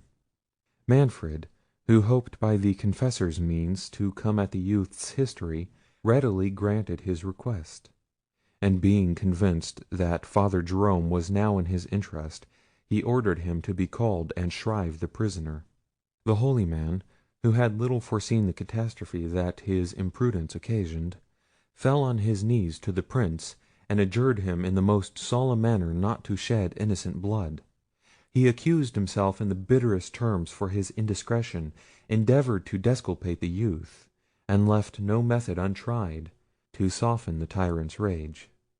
Manfred, more incensed than appeased by Jerome's intercession, whose retraction now made him suspect he had been imposed upon by both, commanded the Friar to do his duty, telling him he would not allow the prisoner many minutes for confession. "Nor do I ask for many, my lord," said the unhappy young man. "My sins, thank heaven, have not been numerous, nor exceed what might be expected at my years. Dry your tears, good father, and let us dispatch. This is a bad world, nor have I cause to leave it with regret." "O wretched youth!" said Jerome, "how canst thou bear the sight of me with patience? I am thy murderer. It is I have brought this dismal hour upon thee." "I forgive thee from my soul," said the youth, "as I hope heaven will pardon me. Hear my confession, father, and give me thy blessing." "How can I prepare thee for thy passage as I ought?" said Jerome. "Thou canst not be saved without pardoning thy foes, and canst thou forgive that impious man there?" "I can," said Theodore. "I do." "And does not this touch thee, cruel Prince?" said the Friar. "I sent for thee to confess him," said Manfred sternly, "not to plead for him. Thou didst first incense me against him. His blood be upon thy head." "It will," said the good man in the agony of sorrow. "Thou and I must never hope to go where this blessed youth is going." "Dispatch," said Manfred. "I am no more to be moved by the whining of priests than by the shrieks of women." "What!" said the youth, "is it possible that my fate could have occasioned what I heard? Is the Princess then again in thy power?" "Thou dost but remember me of my wrath," said Manfred. "Prepare thee, for this moment is thy last." The youth, who felt his indignation rise, and who was touched with the sorrow which he saw he had infused into all the spectators, as well as into the Friar, suppressed his emotions, and putting off his doublet, and unbuttoning his collar, knelt down to his prayers. As he stooped, his shirt slipped down below his shoulder, and discovered the mark of a bloody arrow. "Gracious heavens!" cried the holy man, starting, "what do I see? Is this my child, my Theodore?" The passions that ensued must be conceived, they cannot be painted. The tears of the assistants were suspended by wonder, rather than stopped by joy. They seemed to inquire in the eyes of their lord what they ought to feel. Surprise, doubt, tenderness, respect, succeeded each other in the countenance of the youth. He received with modest submission the effusions of the old man's tears and embraces, yet afraid of giving a loose to hope. and suspecting from what had passed the inflexibility of Manfred's temper, he cast a glance towards the Prince, as if to say, "Canst thou be unmoved at such a scene as this?" Manfred's heart was capable of being touched. He forgot his anger in his astonishment, yet his pride forbade his owning himself affected. He even doubted whether this discovery was not a contrivance of the Friar to save the youth. "What may this mean?" said he. "How can he be thy son? Is it consistent with thy profession or reputed sanctity to avow a peasant's offspring for the fruit of thy irregular amours?" "O God!" said the holy man, "dost thou question his being mine? Could I feel the anguish I do if I were not his father? Spare him, good Prince, spare him, and revile me as thou pleasest." "Spare him, spare him!" cried the attendants, "for this good man's sake." "Peace," said Manfred sternly. "I must know more ere I am disposed to pardon. A saint's bastard may be no saint himself."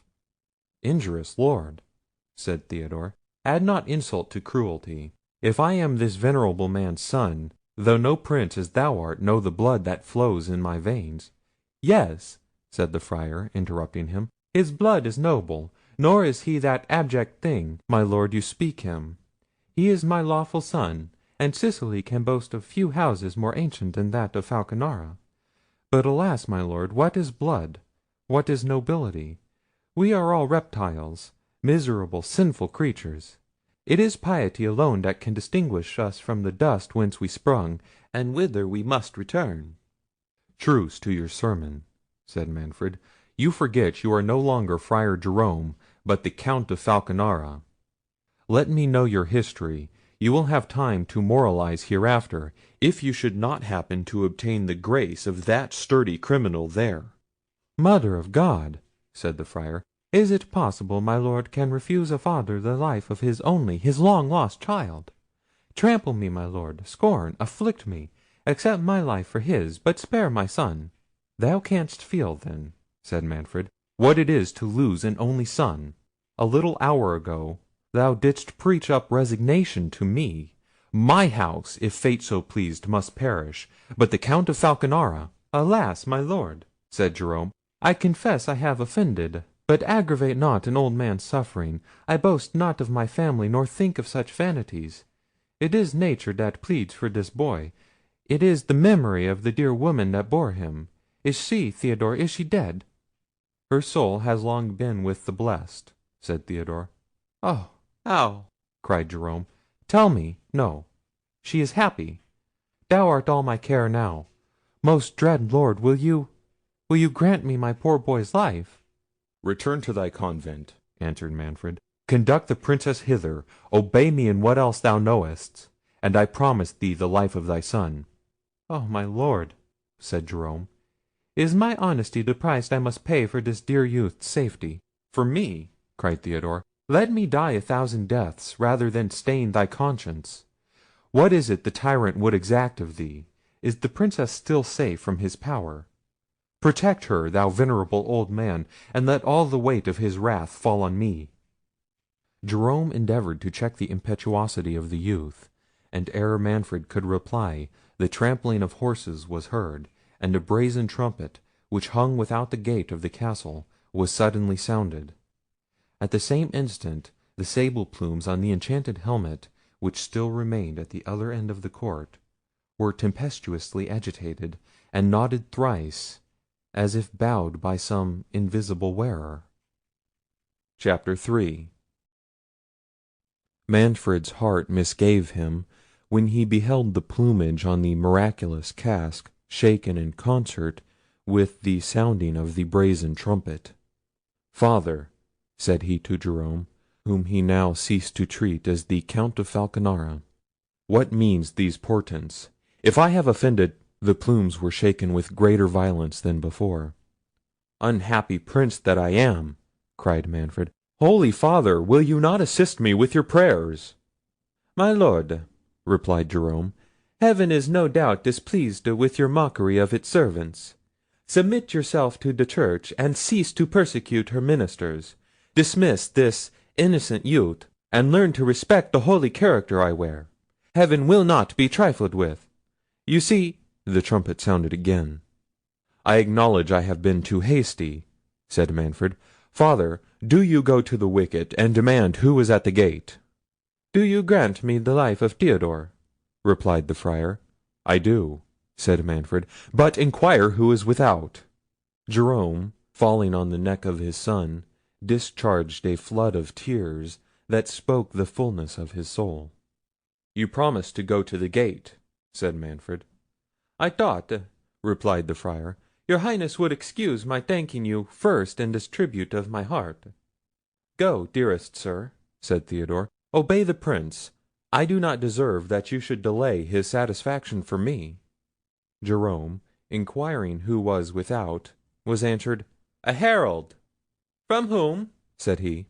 "From the Knight of the gigantic sabre," said the herald, "and I must speak with the usurper of Otranto." Jerome returned to the Prince, and did not fail to repeat the message in the very words it had been uttered. The first sound struck Manfred with terror; but when he heard himself styled usurper, his rage rekindled, and all his courage revived. "Usurper! insolent villain!" cried he; "who dares to question my title? Retire, Father, this is no business for monks. I will meet this presumptuous man myself. Go to your convent and prepare the Princess's return. Your son shall be a hostage for your fidelity. His life depends on your obedience." "Good heaven!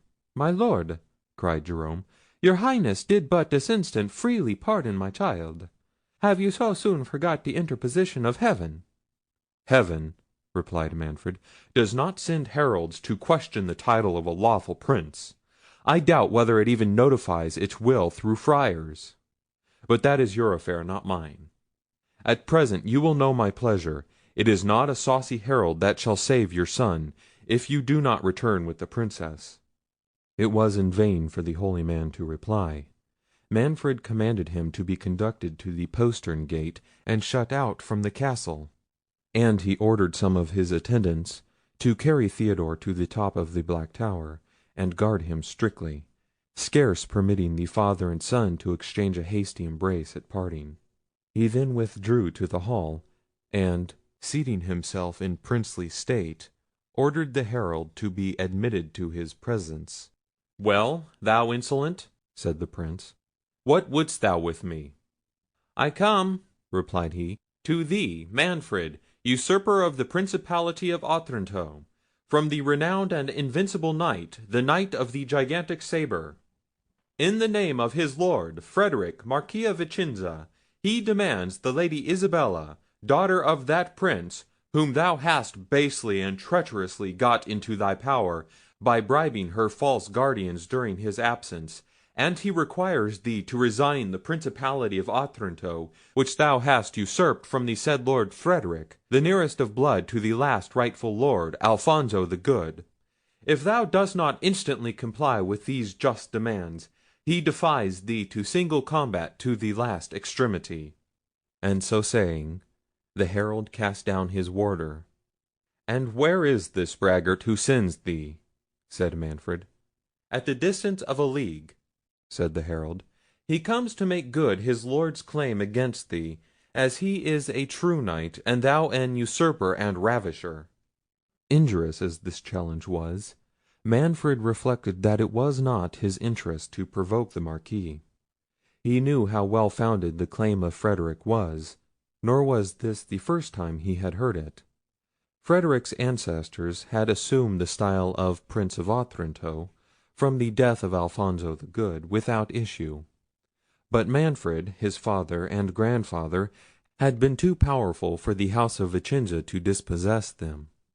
Frederic, a martial and amorous young prince, had married a beautiful young lady, of whom he was enamoured, and who had died in childbed of Isabella. Her death affected him so much that he had taken the cross and gone to the Holy Land, where he was wounded in an engagement against the infidels, made prisoner, and reported to be dead. When the news reached Manfred's ears, he bribed the guardians of Lady Isabella to deliver her up to him as a bride for his son Conrad, by which alliance he had proposed to unite the claims of the two houses.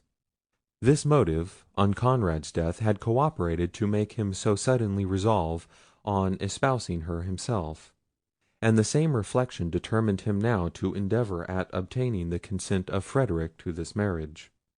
A like policy inspired him with the thought of inviting Frederic's champion into the castle, lest he should be informed of Isabella's flight, which he strictly enjoined his domestics not to disclose to any of the knight's retinue. "Herald," said Manfred, as soon as he had digested these reflections, "return to thy master, and tell him, ere we liquidate our differences by the sword, Manfred would hold some converse with him.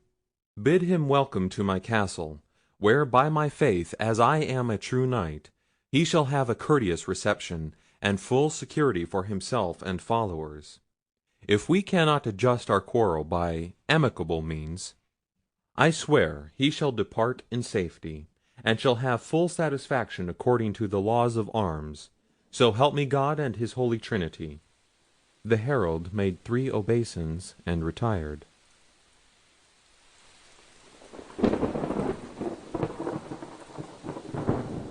During this interview, Jerome's mind was agitated by 1,000 contrary passions. He trembled for the life of his son, and his first thought was to persuade Isabella to return to the castle. Yet he was scarce less alarmed at the thought of her union with Manfred. He dreaded Hippolita's unbounded submission to the will of her lord, and though he did not doubt he could alarm her piety not to consent to a divorce, if he could get access to her, yet should Manfred discover that the obstruction came from him, it might be equally fatal to Theodore. He was impatient to know whence came the herald, who, with so little management, had questioned the title of Manfred. Yet he did not dare absent himself from the convent, lest Isabella should leave it, and her flight be imputed to him. He returned disconsolately to the monastery, uncertain on what conduct to resolve. A monk, who met him in the porch and observed his melancholy air, said, "Alas, brother! is it then true that we have lost our excellent Princess Hippolita?" The holy man started, and cried, "What meanest thou, brother? I come this instant from the castle, and left her in perfect health." "Martelli," replied the other friar, "passed by the convent but a quarter of an hour ago on his way from the castle, and reported that her Highness was dead. All our brethren are gone to the chapel to pray for her happy transit to a better life, and willed me to wait thy arrival. They know thy holy attachment to that good lady, and are anxious for the affliction it will cause in thee. Indeed, we have all reason to weep. She was a mother to our house, but this life is but a pilgrimage. We must not murmur. We shall all follow her. May our end be like hers." "Good brother, thou dreamest," said Jerome. "I tell thee I come from the castle, and left the Princess well. Where is the Lady Isabella?" "Poor gentlewoman," replied the friar. "I told her the sad news, and offered her spiritual comfort. I reminded her of the transitory condition of mortality, and advised her to take the veil.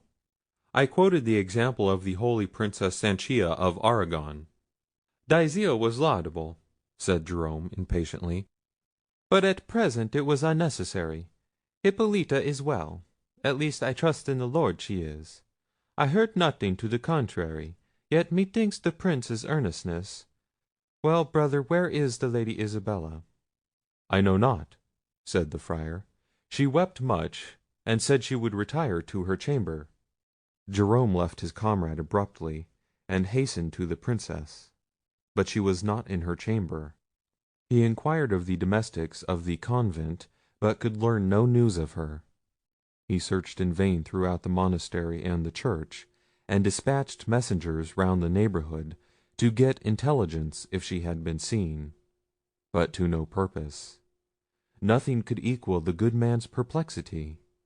He judged that Isabella, suspecting Manfred of having precipitated his wife's death, had taken the alarm and withdrawn herself to some more secret place of concealment. This new flight would probably carry the Prince's fury to the height. The report of Hippolita's death, though it seemed almost incredible, increased his consternation. And though Isabella's escape bespoke her aversion of Manfred for a husband, Jerome could feel no comfort from it, while it endangered the life of his son. He determined to return to the castle, and made several of his brethren accompany him to attest his innocence to Manfred, and, if necessary, join their intercession with his for Theodore.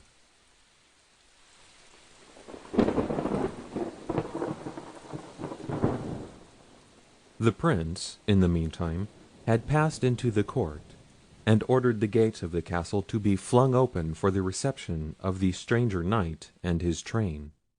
In a few minutes the cavalcade arrived. First came 2 harbingers with wands. Next a herald, followed by 2 pages and 2 trumpets. Then 100 foot guards. These were attended by as many horse. After them 50 footmen, clothed in scarlet and black, the colours of the knight. Then a lead horse. 2 heralds on either side of a gentleman on horseback, bearing a banner with the arms of Vicenza and Otranto quarterly, a circumstance that much offended Manfred, but he stifled his resentment. 2 more pages, the knight's confessor telling his beads, 50 more footmen clad as before, 2 knights habited in complete armour, their beavers down, comrades to the principal knight, the squires of the 2 knights, carrying their shields and devices, the knight's own squire, 100 gentlemen bearing an enormous sword, and seeming to faint under the weight of it, the knight himself on a chestnut steed, in complete armour, his lance in the rest, his face entirely concealed by his visor, which was surmounted by a large plume of scarlet and black feathers. 50 foot guards with drums and trumpets closed the procession, which wheeled off to the right and left to make room for the principal knight. As soon as he approached the gate, he stopped, and the herald advancing, read again the words of the challenge. Manfred's eyes were fixed on the gigantic sword, and he scarce seemed to attend to the cartel, but his attention was soon diverted by a tempest of wind that rose behind him. He turned and beheld the plumes of the enchanted helmet agitated in the same extraordinary manner as before. It required intrepidity like Manfred's not to sink under a concurrence of circumstances that seemed to announce his fate. Yet, scorning, in the presence of strangers, to betray the courage he had always manifested, he said boldly, "Sir Knight, whoever thou art, I bid thee welcome. If thou art of mortal mould, thy valour shall meet its equal; and if thou art a true knight, thou wilt scorn to employ sorcery to carry thy point. Be these omens from heaven or hell, Manfred trusts to the righteousness of his cause, and to the aid of St. Nicholas, who has ever protected his house. Alight, Sir Knight, and repose thyself. To-morrow thou shalt have a fair field, and heaven befriend the juster side." The knight made no reply, but dismounting, was conducted by Manfred to the great hall of the castle. As they traversed the court, the knight stopped to gaze on the miraculous casque, and, kneeling down, seemed to pray inwardly for some minutes. Rising, he made a sign to the Prince to lead on. As soon as they entered the hall, Manfred proposed to the stranger to disarm, but the knight shook his head in token of refusal. "Sir Knight," said Manfred, "this is not courteous; but by my good faith I will not cross thee, nor shalt thou have cause to complain of the Prince of Otranto. No treachery is designed on my part, I hope none is intended on thine. Here, take my gage," giving him his ring. "Your friends and you shall enjoy the laws of hospitality. Rest here until refreshments are brought. I will but give orders for the accommodation of your train, and return to you." The 3 knights bowed as accepting his courtesy. Manfred directed the stranger's retinue to be conducted to an adjacent hospital, founded by the Princess Hippolita for the reception of pilgrims. As they made the circuit of the court to return towards the gate, the giant sword burst from the supporters, and, falling to the ground opposite to the helmet, remained immovable. Manfred, almost hardened to preternatural appearances, surmounted the shock of this new prodigy, and returning to the hall, where by this time the feast was ready, he invited his silent guests to take their places. Manfred, however ill his heart was at ease, endeavoured to inspire the company with mirth. He put several questions to them, but was answered only by signs. They raised their visors but sufficiently to feed themselves, and that sparingly. "Sirs," said the Prince, "ye are the first guests I ever treated within these walls who scorned to hold any intercourse with me. Nor has it oft been customary, I ween, for princes to hazard their state and dignity against strangers and mutes. You say you come in the name of Frederick of Vicenza. I have ever heard that he was a gallant and courteous knight.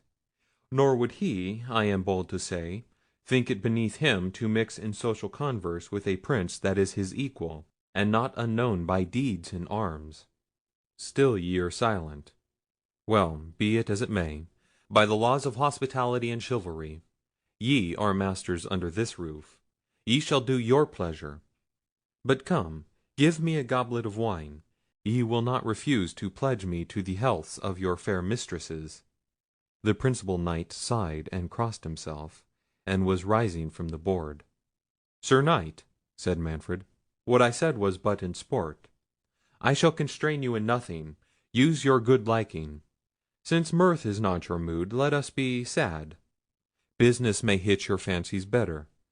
Let us withdraw, and hear if what I have to unfold may be better relished than the vain efforts I have made for your pastime." Manfred, then conducting the three knights into an inner chamber, shut the door, and inviting them to be seated, began thus, addressing himself to the chief personage: "You come, Sir Knight, as I understand, in the name of the Marquis of Vicenza, to redemand the Lady Isabella, his daughter, who has been contracted in the face of Holy Church to my son, by the consent of her legal guardians, and to require me to resign my dominions to your lord, who gives himself for the nearest of blood to Prince Alfonso, whose soul God rest. I shall speak to the latter article of your demands first. You must know, your lords know, that I enjoy the principality of Otranto from my father, Don Manuel, as he received it from his father Don Ricardo. Alfonso, their predecessor, dying childless in the Holy Land, bequeathed his estates to my grandfather Don Ricardo, in consideration of his faithful services." The stranger shook his head. "Sir Knight," said Manfred, warmly, "Ricardo was a valiant and upright man. He was a pious man. Witness his munificent foundation of the adjoining church and 2 convents. He was particularly patronized by St. Nicholas. My grandfather was incapable— I say, sir, Don Ricardo was incapable— Excuse me, your interruption has disordered me. I venerate the memory of my grandfather. Well, sirs, he held this estate. He held it by his good sword and by the favour of St. Nicholas, and so did my father. And so, sirs, will I, come what come will. But Frederick, your lord, is the nearest in blood. I have consented to put my title to the issue of the sword. Does that imply a vicious title? I might have asked, where is Frederick your lord? Report speaks him dead in captivity. You say, your actions say, he lives. I question it not. I might, sirs, I might, but I do not. Other princes would bid Frederick take his inheritance by force, if he can. They would not stake their dignity on a single combat. They would not submit it to the decision of unknown mutes. Pardon me, gentlemen, I am too warm. But suppose yourselves in my situation. As ye are stout knights, would it not move your choler to have your own and the honour of your ancestors called into question? But to the point. Ye require me to deliver up the Lady Isabella. Sirs, I must ask if ye are authorized to receive her. The knight nodded. Receive her? continued Manfred. Well, you are authorized to receive her. But, gentle knight, may I ask if you have full powers? The knight nodded. "'Tis well," said Manfred. "Then hear what I have to offer. You see, gentlemen, before you, the most unhappy of men." He began to weep. "Afford me your compassion. I am entitled to it, indeed I am. No, I have lost my only hope, my joy, the support of my house. Conrad died yestermorning." The knights discovered signs of surprise. "Yes, sirs. Fate has disposed of my son. Isabella is at liberty." "Do you then restore her?" cried the chief knight, breaking the silence. "Afford me your patience," said Manfred. "I rejoice to find, by this testimony of your goodwill, that this matter may be adjusted without blood. It is no interest of mine dictates what little I have farther to say. Ye behold in me a man disgusted with the world. The loss of my son has weaned me from earthly cares. Power and greatness have no longer any charms in my eyes. I wished to transmit the sceptre I had received from my ancestors with honour to my son, but that is over. Life itself is so indifferent to me, that I accepted your defiance with joy. A good knight cannot go to the grave with more satisfaction than when falling in his vocation. Whatever is the will of heaven, I submit. For alas, sirs, I am a man of many sorrows. Manfred is no object of envy, but no doubt you are acquainted with my story." The knight made signs of ignorance, and seemed curious to have Manfred proceed. "It is possible, sirs," continued the Prince, "that my story should be a secret to you. Have you heard nothing relating to me and the Princess Hippolita?" They shook their heads. "No. Thus then, sirs, it is. You think me ambitious. Ambition, alas, is composed of more rugged materials. If I were ambitious, I should not for so many years have been a prey to all the hell of conscientious scruples. But I weary your patience. I will be brief. Know, then, that I have long been troubled in mind on my union with the Princess Hippolita. Oh, sirs, if ye were acquainted with that excellent woman, if ye knew that I adore her like a mistress, and cherish her as a friend. But man was not born for perfect happiness. She shares my scruples, and with her consent I have brought this matter before the Church, for we are related within the forbidden degrees. I expect every hour the definitive sentence that must separate us for ever. I am sure you feel for me. I see you do. Pardon these tears." The knights gazed on each other, wondering where this would end. Manfred continued. "The death of my son betiding while my soul was under this anxiety, I thought of nothing but resigning my dominions, and retiring for ever from the sight of mankind. My only difficulty was to fix on a successor, who would be tender of my people, and to dispose of the Lady Isabella, who is dear to me as my own blood. I was willing to restore the line of Alfonso, even in his most distant kindred; and though, pardon me, I am satisfied it was his will that Ricardo's lineage should take place of his own relations, yet where was I to search for those relations? I knew of none but Frederick, your lord. He was a captive to the infidels, or dead; and were he living and at home, would he quit the flourishing state of Vicenza for the inconsiderable principality of Otranto? If he would not, could I bear the thought of seeing a hard, unfeeling viceroy set over my poor faithful people? For, sirs, I love my people, and, thank heaven, am beloved by them. But ye will ask, whither tends this long discourse? Briefly then, thus, sirs. Heaven in your arrival seems to point out a remedy for these difficulties and my misfortunes. The Lady Isabella is at liberty. I shall soon be so. I would submit to anything for the good of my people. Were it not the best, the only way to extinguish the feuds between our families, if I was to take the Lady Isabella to wife? You start. But though Hippolita's virtues will ever be dear to me, a prince must not consider himself. He is born for his people." A servant, at that instant entering the chamber, apprised Manfred that Jerome and several of his brethren demanded immediate access to him.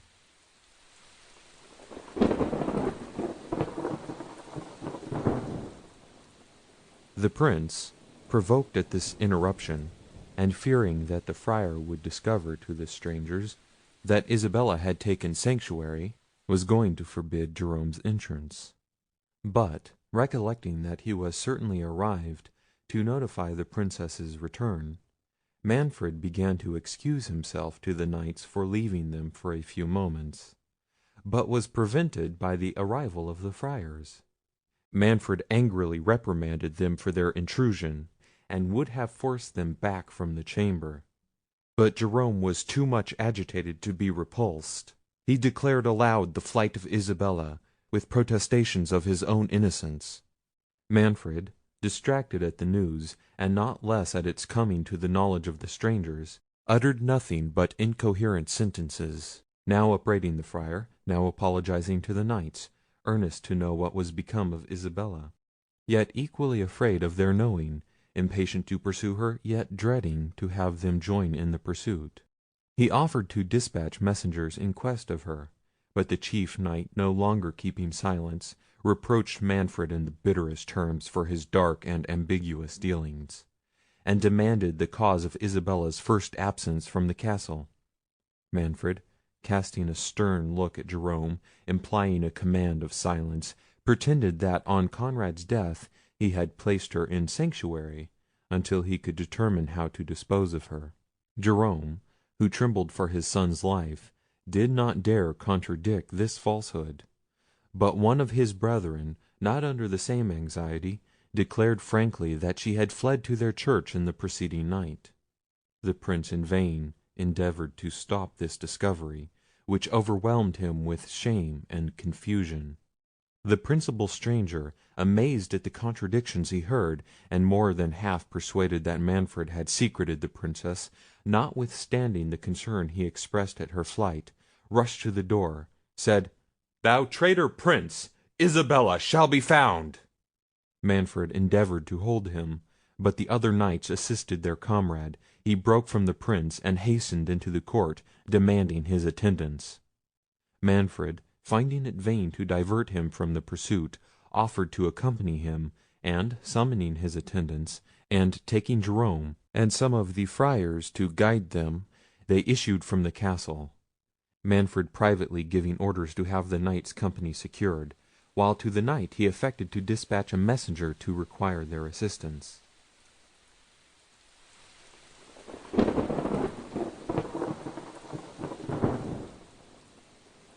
The company had no sooner quitted the castle than Matilda, who felt herself deeply interested for the young peasant, since she had seen him condemned to death in the hall, and whose thoughts had been taken up with concerting measures to save him, was informed by some of the female attendants that Manfred had dispatched all his men various ways in pursuit of Isabella.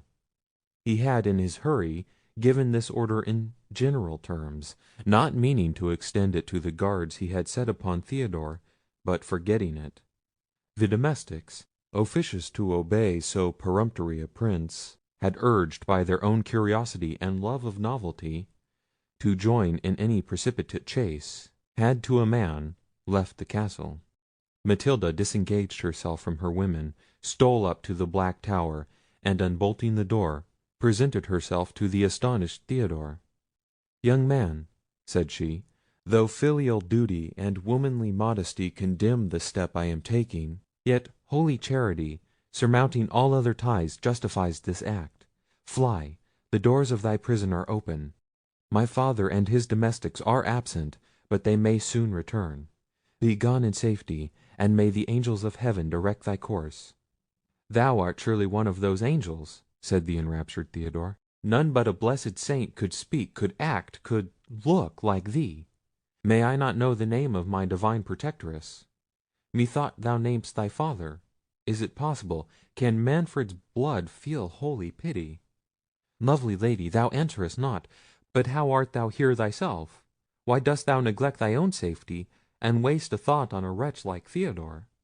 Let us fly together. The life thou bestowest shall be dedicated to thy defence."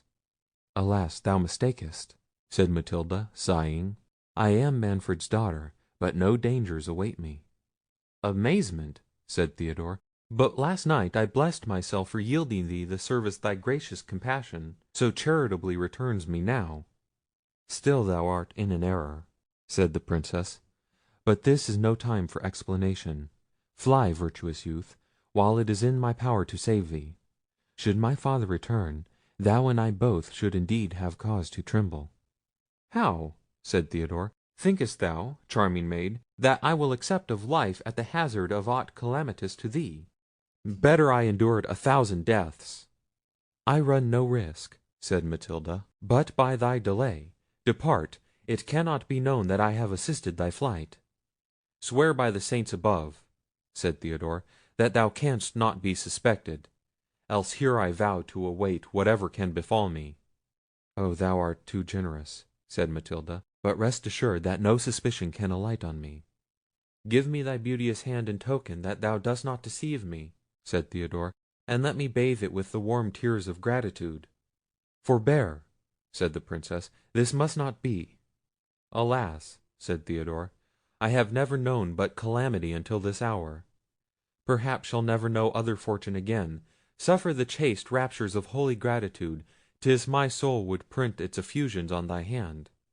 "Forbear and be gone," said Matilda. "How would Isabella approve of seeing thee at my feet?" "Who is Isabella?" said the young man with surprise. "Ah me! I fear," said the Princess, "I am serving a deceitful one. Hast thou forgot thy curiosity this morning? Thy looks, thy actions, all thy beauteous self seem an emanation of divinity," said Theodore; "but thy words are dark and mysterious. Speak, Lady, speak to thy servant's comprehension." "Thou understandest but too well," said Matilda; "but once more I commend thee to be gone. Thy blood, which I may preserve, will be on my head if I waste the time in vain discourse." "I go, Lady," said Theodore, "because it is thy will, and because I would not bring the grey hairs of my father with sorrow to the grave. Say but, adored Lady, that I have thy gentle pity." "Stay," said Matilda; "I will conduct thee to the subterraneous vault by which Isabella escaped. It will lead thee to the church of St. Nicholas, where thou mayest take sanctuary." "What!" said Theodore, "was it another, and not thy lovely self, that I assisted to find the subterraneous passage?" "It was," said Matilda; "but ask no more. I tremble to see thee still abide here. Fly to the sanctuary." "To sanctuary?" said Theodore. "No, Princess; sanctuaries are for helpless damsels, or for criminals.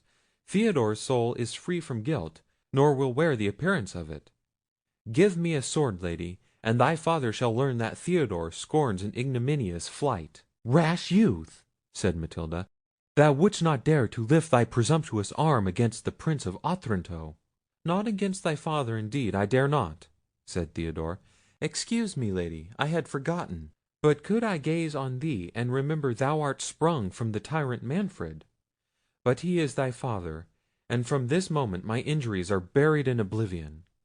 A deep hollow groan, which seemed to come from above, startled the Princess and Theodore. "Good heaven, we are overheard!" said the Princess. They listened, but perceiving no further noise, they both concluded it the effect of pent up vapours; and the Princess, preceding Theodore softly, carried him to her father's armoury, where, equipping him with a complete suit, he was conducted by Matilda to the postern gate. "Avoid the town," said the Princess, "and all the western side of the castle. 'Tis there the search must be making by Manfred and the strangers. But hie thee to the opposite quarter.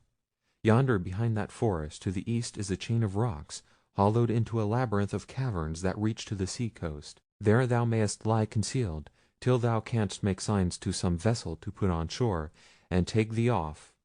Go, heaven be thy guide; and sometime in thy prayers remember Matilda." Theodore flung himself at her feet, and seizing her lily hand, which, with struggles, she suffered him to kiss, he vowed on the earliest opportunity to get himself knighted, and fervently entreated her permission to swear himself eternally her knight. Ere the Princess could reply, a clap of thunder was suddenly heard that shook the battlements. Theodore, regardless of the tempest, would have urged his suit; but the Princess, dismayed, retreated hastily into the castle, and commanded the youth to be gone with an air that would not be disobeyed. He sighed and retired, but with eyes fixed on the gate, until Matilda, closing it, put an end to the interview, in which the hearts of both had drunk so deeply of a passion which both now tasted for the first time.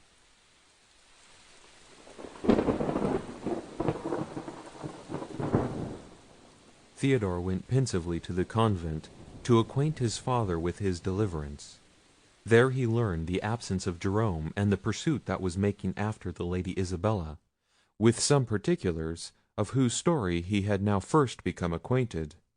The generous gallantry of his nature prompted him to wish to assist her, but the monks could lend him no light to guess at the route she had taken. He was not tempted to wander far in search of her, for the idea of Matilda had imprinted himself so strongly on his heart, that he could not bear to absent himself at much distance from her abode. The tenderness Jerome had expressed for him concurred to confirm this reluctance, and he even persuaded himself that filial affection was the chief cause of his hovering between the castle and monastery. Until Jerome should return that night, Theodore at length determined to repair to the forest that Matilda had pointed out to him. Arriving there, he sought the gloomiest shades, as best suited to the pleasing melancholy that reigned in his mind. In this mood he roved insensibly to the caves which had formerly served as a retreat to hermits, and were now reported round the country to be haunted by evil spirits. He recollected to have heard this tradition, and being of a brave and adventurous disposition, he willingly indulged his curiosity in exploring the secret recesses of this labyrinth. He had not penetrated far before he thought he heard the steps of some person who seemed to retreat before him. Theodore, though firmly grounded in all our holy faith enjoins to be believed, had no apprehension that good men were abandoned without cause to the malice of the powers of darkness. He thought the place more likely to be infested by robbers than by those infernal agents who are reported to molest and bewilder travellers. He had long burned with impatience to approve his valour.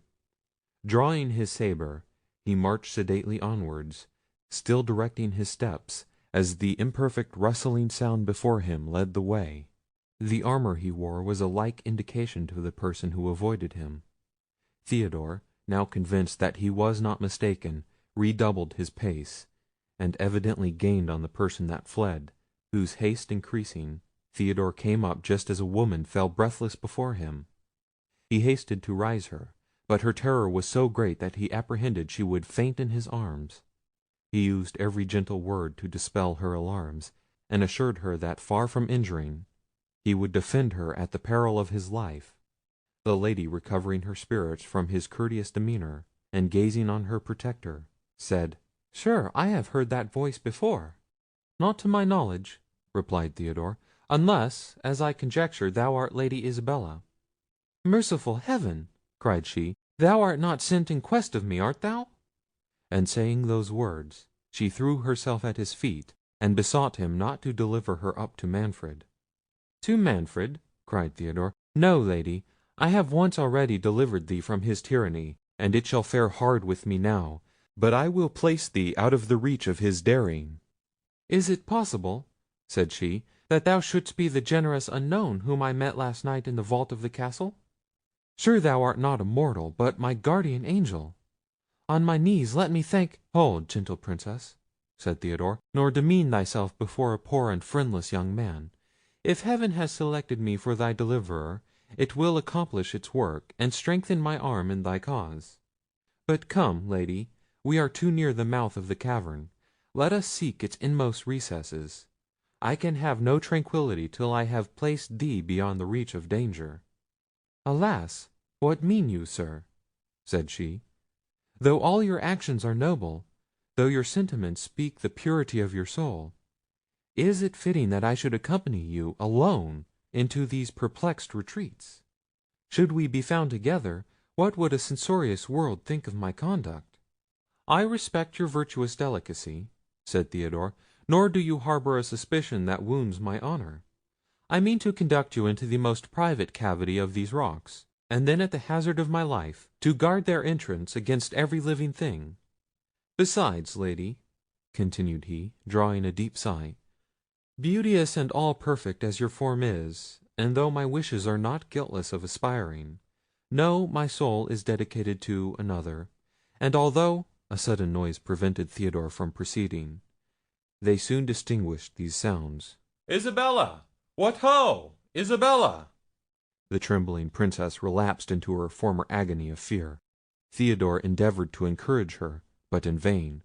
He assured her he would die rather than suffer her to return under Manfred's power; and begging her to remain concealed, he went forth to prevent the person in search of her from approaching.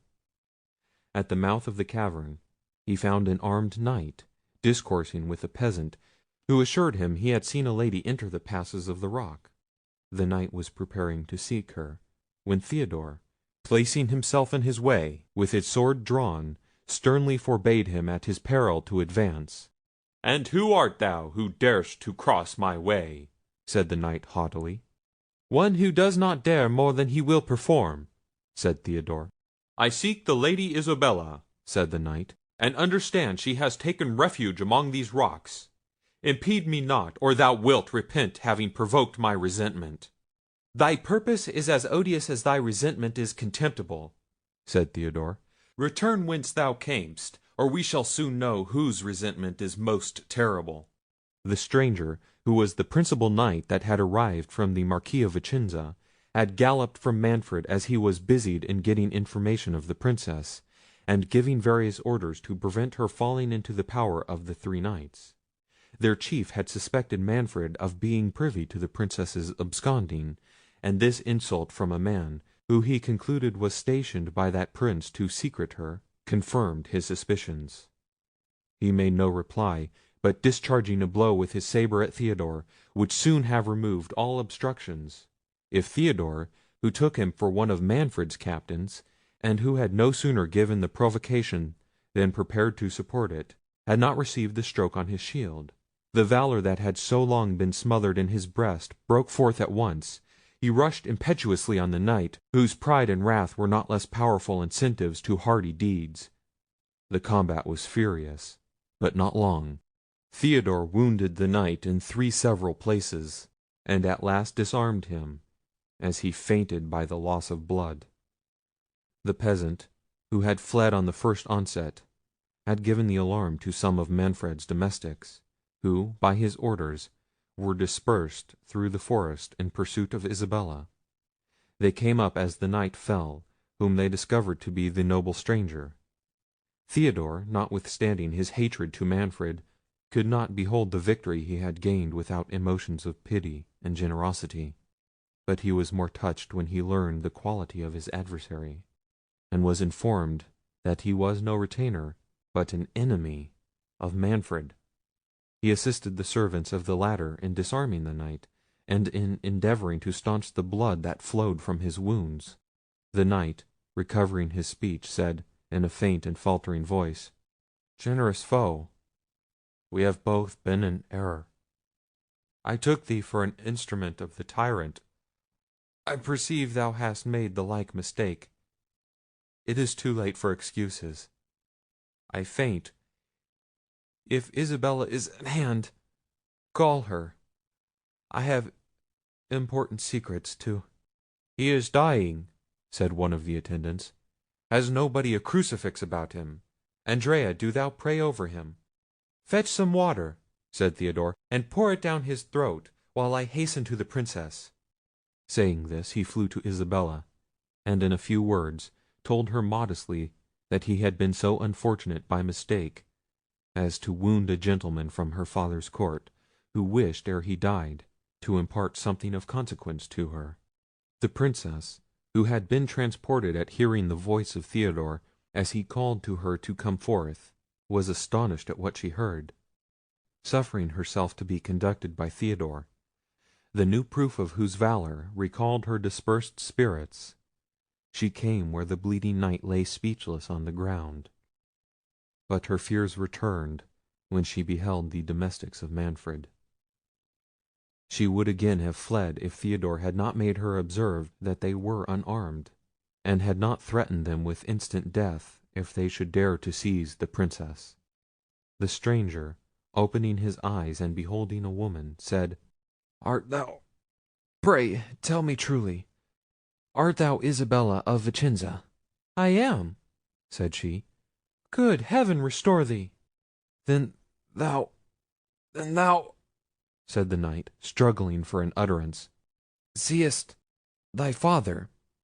Give me one—" "Oh, amazement! horror! What do I hear? What do I see?" cried Isabella. "My father! You my father! How came you here, sir? For heaven's sake, speak! Oh, run for help, or he will expire!" "'Tis most true," said the wounded Knight, exerting all his force. "I am Frederic, thy father. Yes, I came to deliver thee. It will not be. Give me a parting kiss, and take—" "Sir," said Theodore, "do not exhaust yourself. Suffer us to convey you to the castle." "To the castle!" said Isabella. "Is there no help nearer than the castle? Would you expose my father to a tyrant? If he goes thither, I dare not accompany him, and yet can I leave him?" "My child," said Frederic, "it matters not for me whither I am carried. A few minutes will place me beyond danger. But while I have eyes to dote on thee, forsake me not, dear Isabella. This brave Knight, I know not who he is, will protect thy innocence. Sir, you will not abandon my child, will you?" Theodore, shedding tears over his victim, and vowing to guard the Princess at the expense of his life, persuaded Frederic to suffer himself to be conducted to the castle. They placed him on a horse belonging to one of the domestics, after binding up his wounds as well as they were able. Theodore marched by his side, and the afflicted Isabella, who could not bear to quit him, followed mournfully behind. Chapter 4.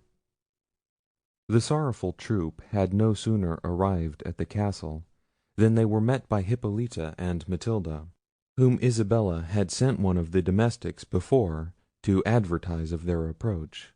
The ladies, causing Frederic to be conveyed into the nearest chamber, retired, while the surgeons examined his wounds.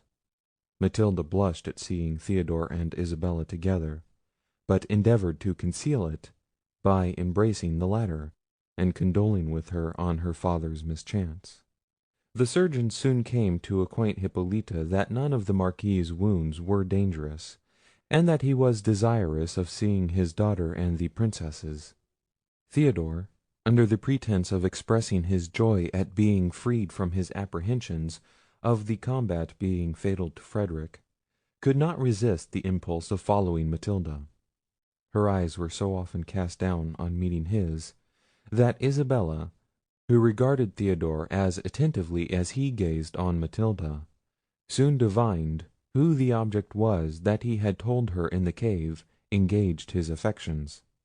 While this mute scene passed, Hippolita demanded of Frederic the cause of his having taken that mysterious course for reclaiming his daughter, and threw in various apologies to excuse her lord for the match contracted between their children.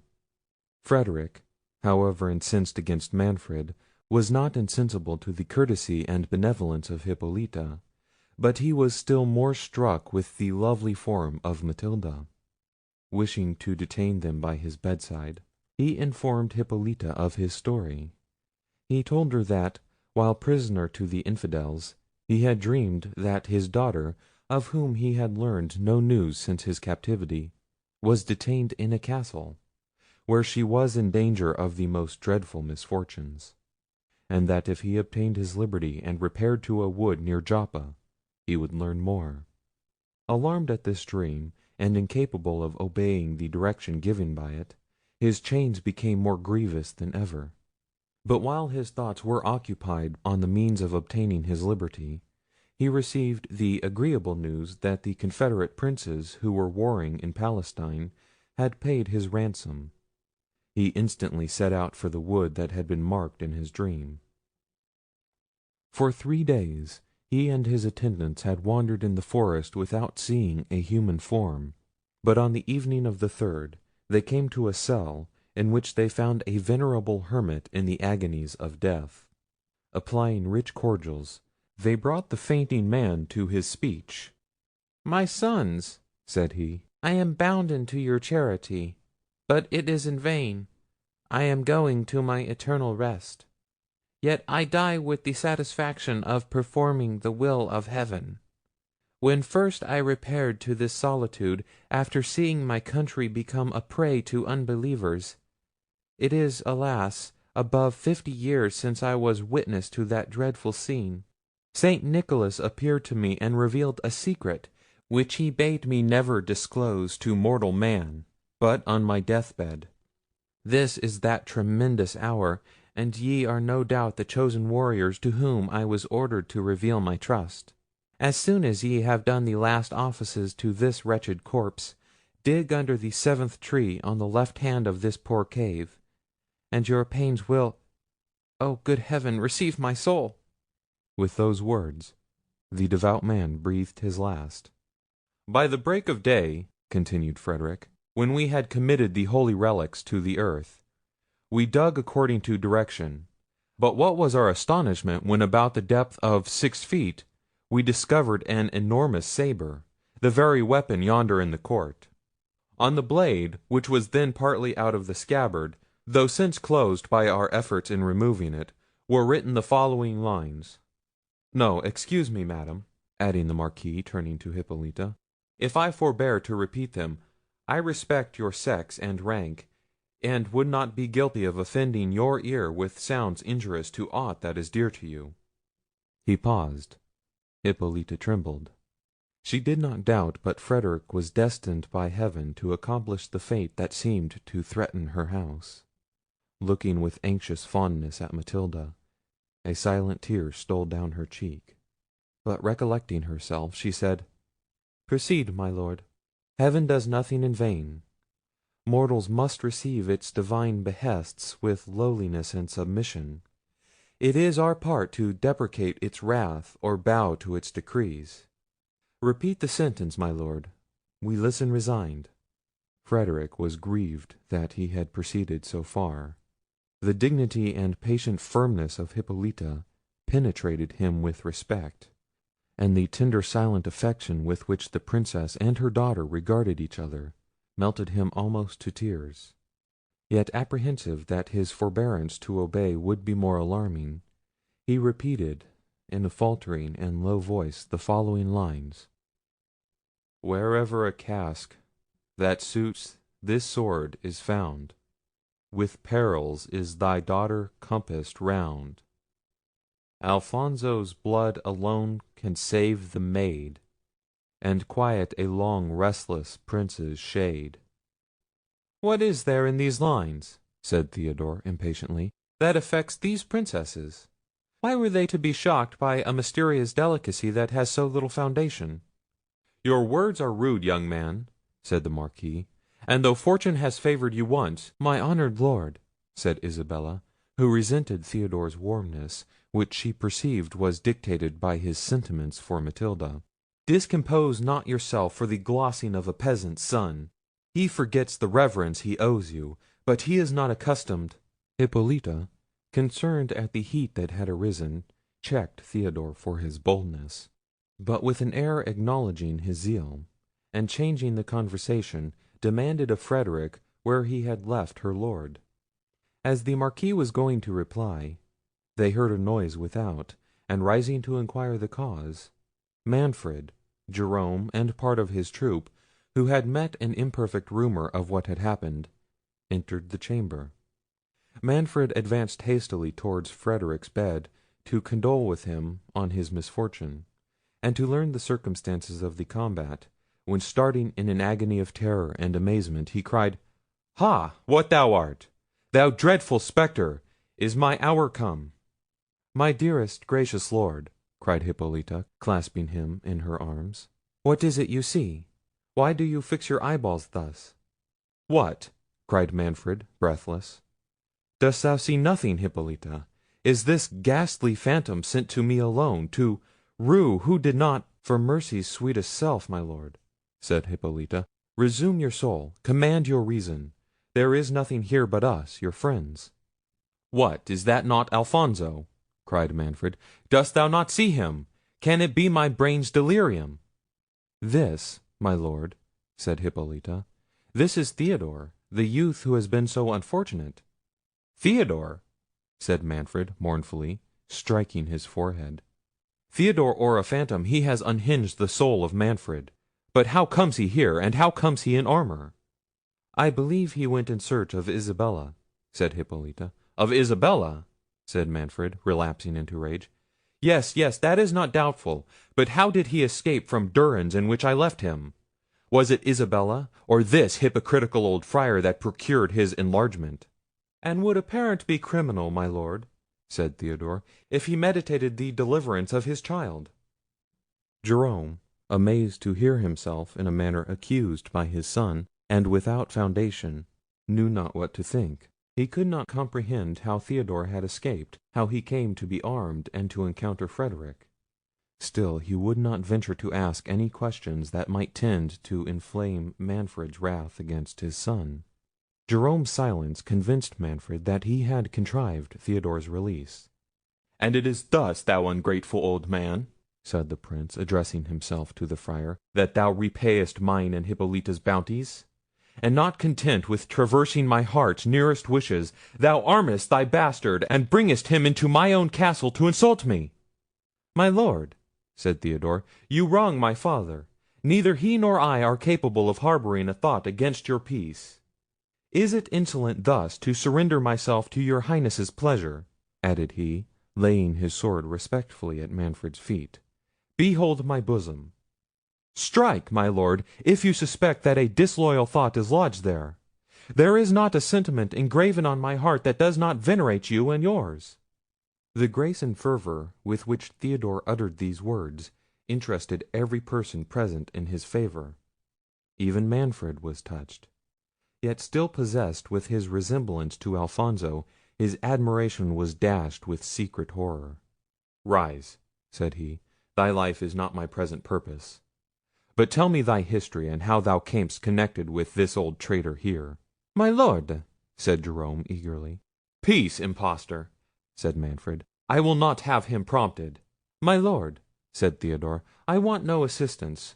My story is very brief. I was carried at 5 years of age to Algiers with my mother, who had been taken by corsairs from the coast of Sicily. She died of grief in less than a 12-month. The tears gushed from Jerome's eyes, on whose countenance 1,000 anxious passions stood expressed. "Before she died," continued Theodore, "she bound a writing about my arm under my garments, which told me I was the son of the Count of Falconara." "It is most true," said Jerome. "I am that wretched father." "Again I enjoin thee silence," said Manfred. "Proceed." "I remained in slavery," said Theodore, "until within these 2 years, when attending on my master in his cruises, I was delivered by a Christian vessel, which overpowered the pirate; and discovering myself to the captain, he generously put me on shore in Sicily. But alas! instead of finding a father, I learned that his estate, which was situated on the coast, had, during his absence, been laid waste by the rover who had carried my mother and me into captivity; that his castle had been burnt to the ground, and that my father, on his return, had sold what remained, and was retired into religion in the kingdom of Naples, but where no man could inform me. Destitute and friendless, hopeless almost of attaining the transport of a parent's embrace, I took the first opportunity of setting sail for Naples, from whence, within these 6 days, I wandered into this province, still supporting myself by the labour of my hands; nor until yestermorn did I believe that heaven had reserved any lot for me but peace of mind and contented poverty. This, my lord, is Theodore's story. I am blessed beyond my hope in finding a father. I am unfortunate beyond my desert in having incurred your Highness's displeasure." He ceased. A murmur of approbation gently arose from the audience. "That is not all," said Frederic. "I am bound in honour to add what he suppresses. Though he is modest, I must be generous. He is one of the bravest youths on Christian ground. He is warm too, and from the short knowledge I have of him, I will pledge myself for his veracity. If what he reports of himself were not true, he would not utter it. And for me, youth, I honour a frankness which becomes thy birth. But now, and thou didst offend me, yet the noble blood which flows in thy veins may well be allowed to boil out, when it has so recently traced itself to its source. Come, my lord," turning to Manfred, "if I can pardon him, surely you may. It is not the youth's fault if you took him for a spectre." This bitter taunt galled the soul of Manfred. "If beings from another world," replied he, haughtily, "have power to impress my mind with awe, it is more than living man can do, nor could a stripling's arm." "My lord," interrupted Hippolita, "your guest has occasion for repose. Shall we not leave him to his rest?" Saying this, and taking Manfred by the hand, she took leave of Frederic, and led the company forth.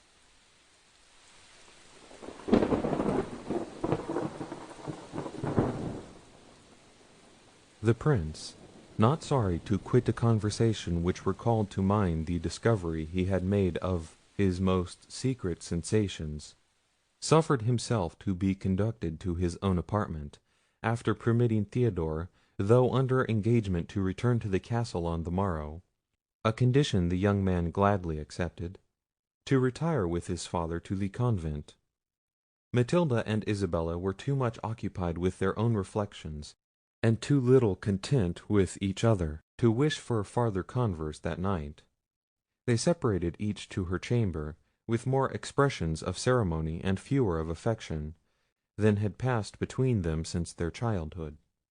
If they parted with small cordiality, they did but meet with greater impatience, as soon as the sun was risen. Their minds were in a situation that excluded sleep, and each recollected 1,000 questions which she wished she had put to the other overnight. Matilda reflected that Isabella had been twice delivered by Theodore in very critical situations, which she could not believe accidental. His eyes, it was true, had been fixed on her in Frederic's chamber, but that might have been to disguise his passion for Isabella from the fathers of both. It were better to clear this up. She wished to know the truth, lest she should wrong her friend by entertaining a passion for Isabella's lover. Thus jealousy prompted, and at the same time borrowed an excuse from friendship to justify its curiosity. Isabella, not less restless, had better foundation for her suspicions.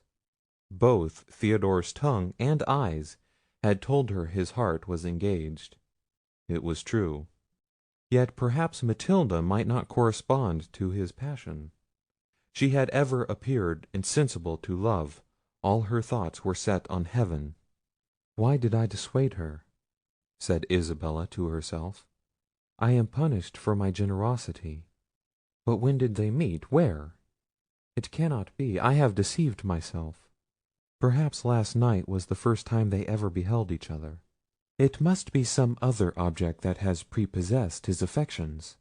If it is, I am not so unhappy as I thought. If it is not my friend Matilda, how can I stoop to wish for the affection of a man who rudely and unnecessarily acquainted me with his indifference, and that at the very moment in which common courtesy demanded at least expressions of civility? I will go to my dear Matilda, who will confirm me in this becoming pride. Man is false. I will advise with her on taking the veil. She will rejoice to find me in this disposition, and I will acquaint her that I no longer oppose her inclination for the cloister."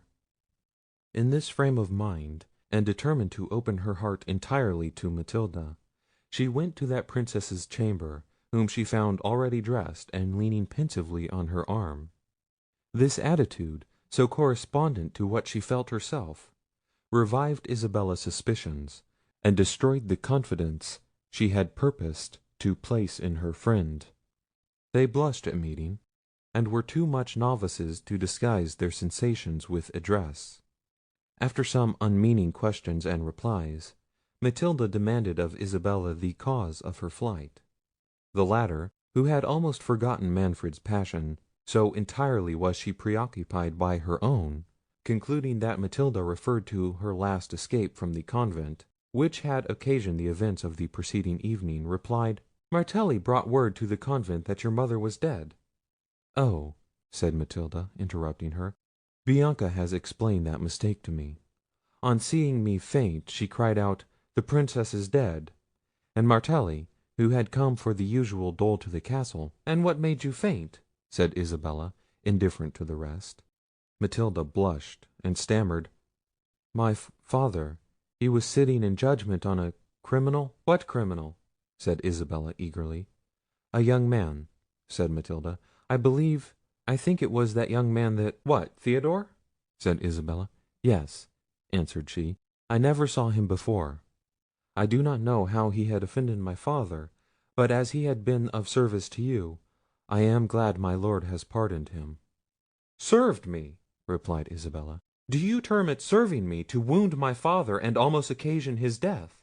Though it is but since yesterday that I am blessed with knowing a parent, I hope Matilda does not think I am such a stranger to filial tenderness as not to resent the boldness of that audacious youth, and that it is impossible for me ever to feel any affection for one who dared to lift his arm against the author of my being.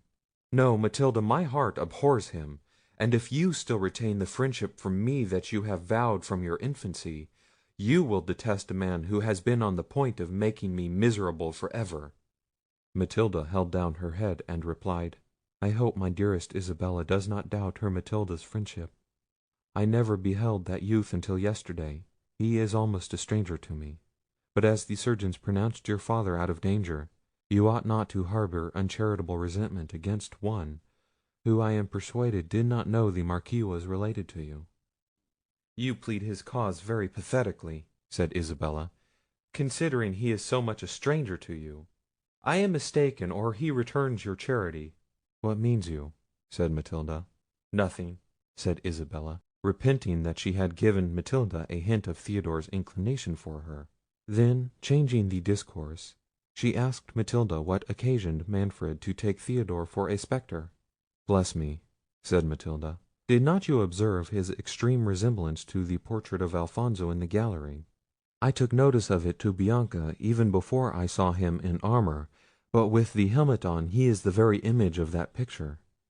"I do not much observe pictures," said Isabella; "much less have I examined this young man so attentively as you seem to have done." "Ah!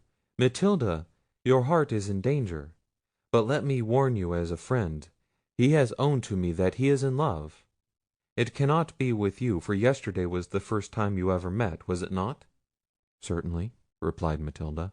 "But why does my dearest Isabella conclude from anything I have said, that—" She paused; then continuing, "he saw you first, and I am far from having the vanity to think that my little portion of charms could engage a heart devoted to you.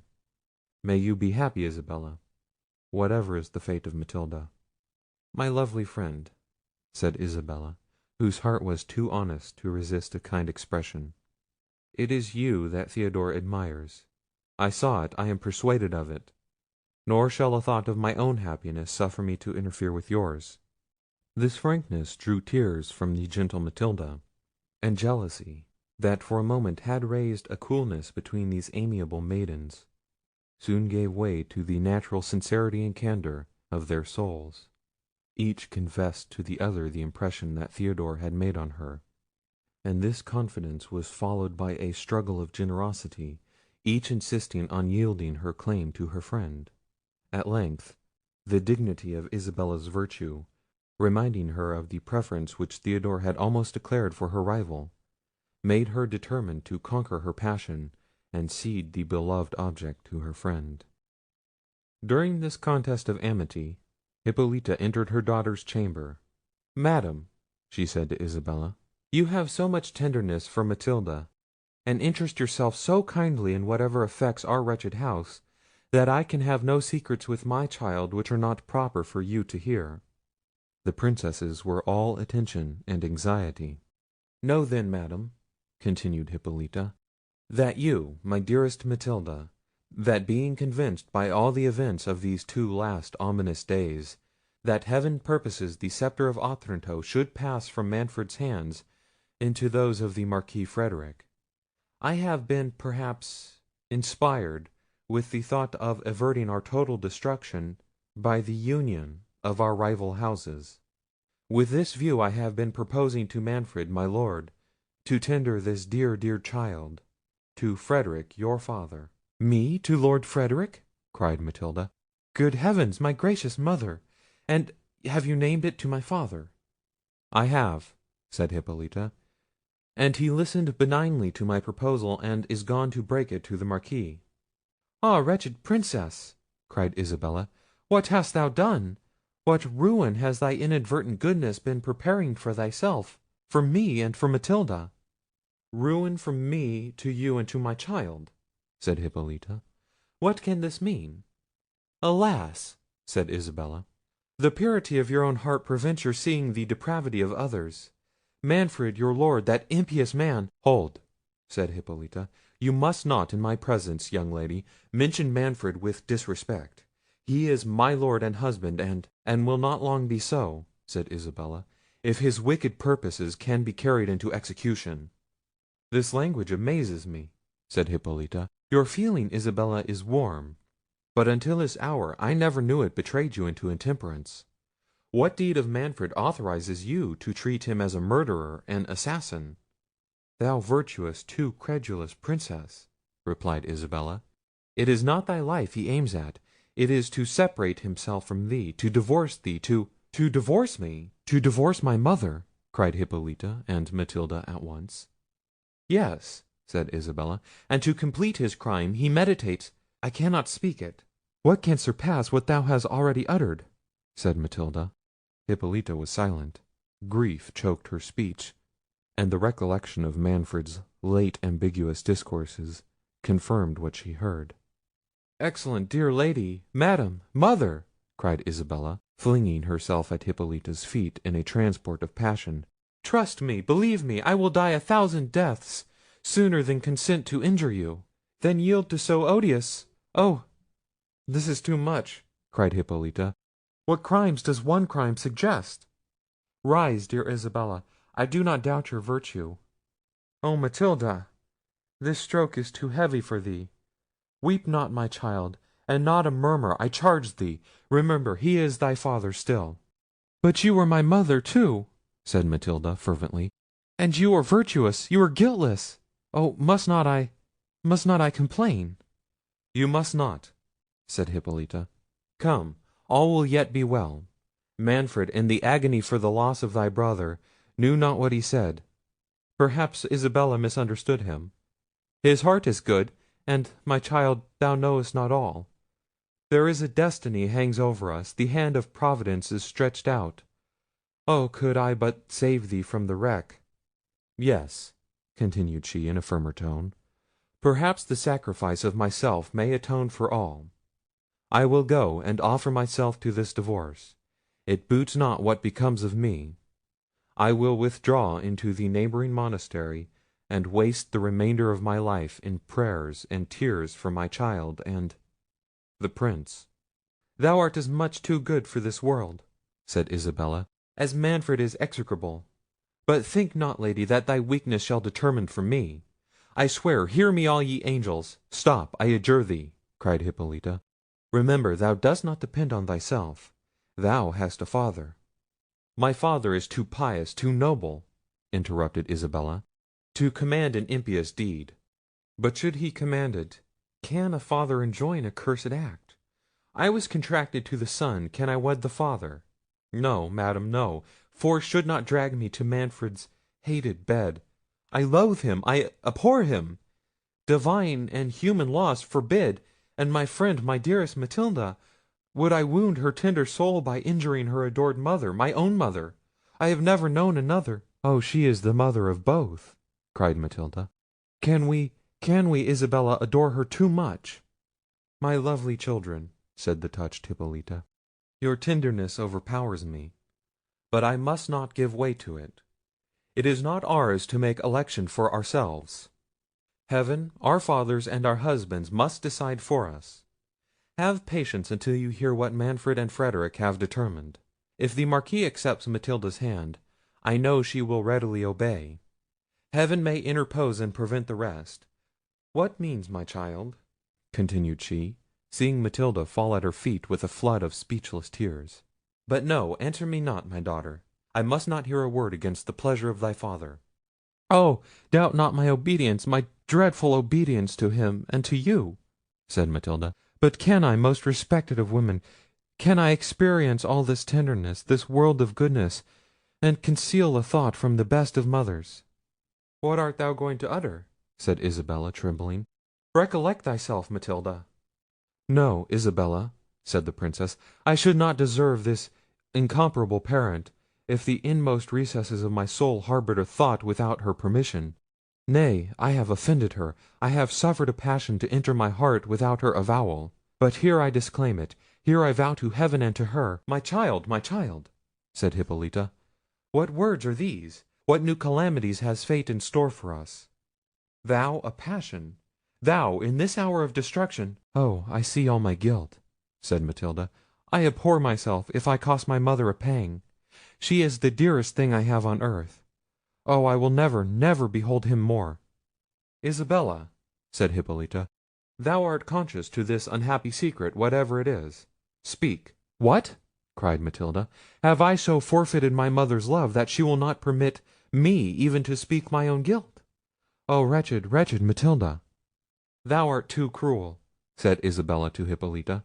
"Canst thou behold this anguish of a virtuous mind, and not commiserate it?" "Not pity, my child," said Hippolita, catching Matilda in her arms. "Oh, I know she is good. She is all virtue, all tenderness and duty.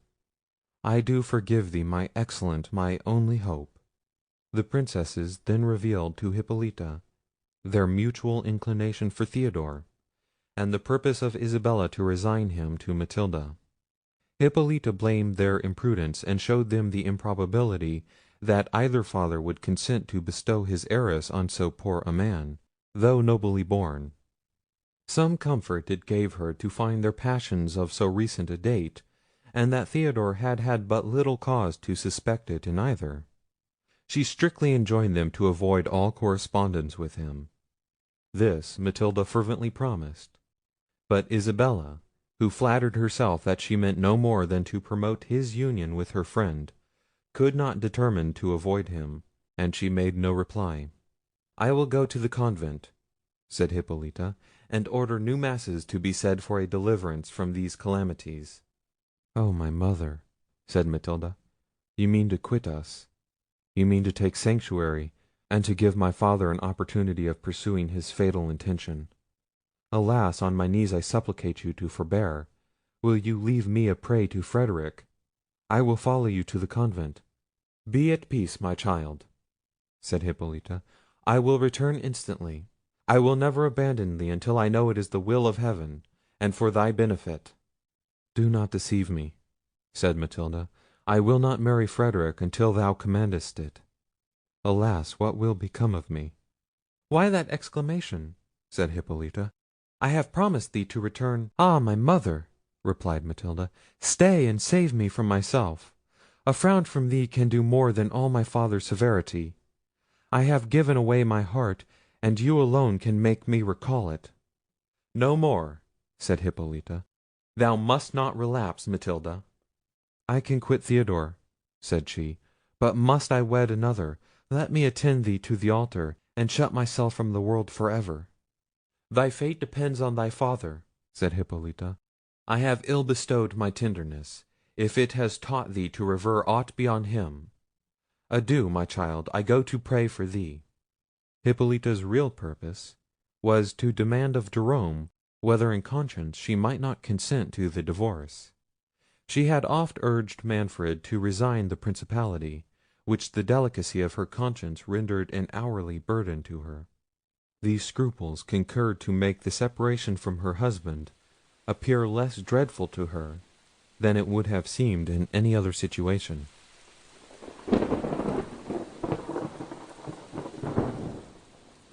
Jerome, at quitting the castle overnight, had questioned Theodore severely why he had accused him to Manfred of being privy to his escape.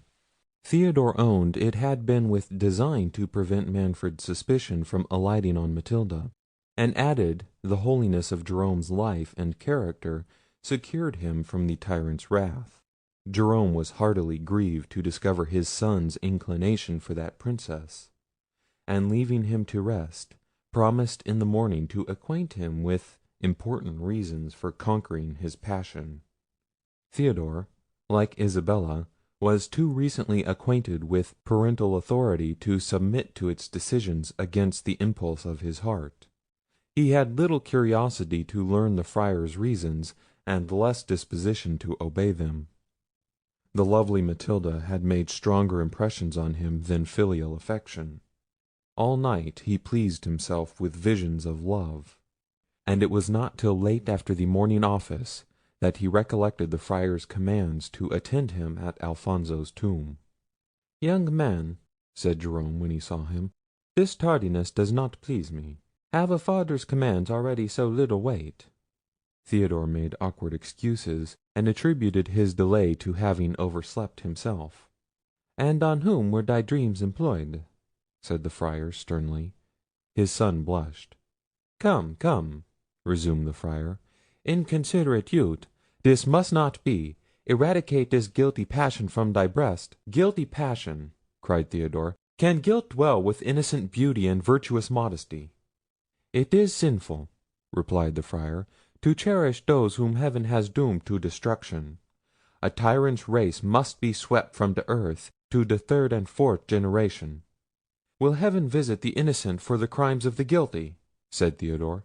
"The fair Matilda has virtues enough—" "To undo thee," interrupted Jerome. "Hast thou so soon forgotten that twice the savage Manfred has pronounced thy sentence?"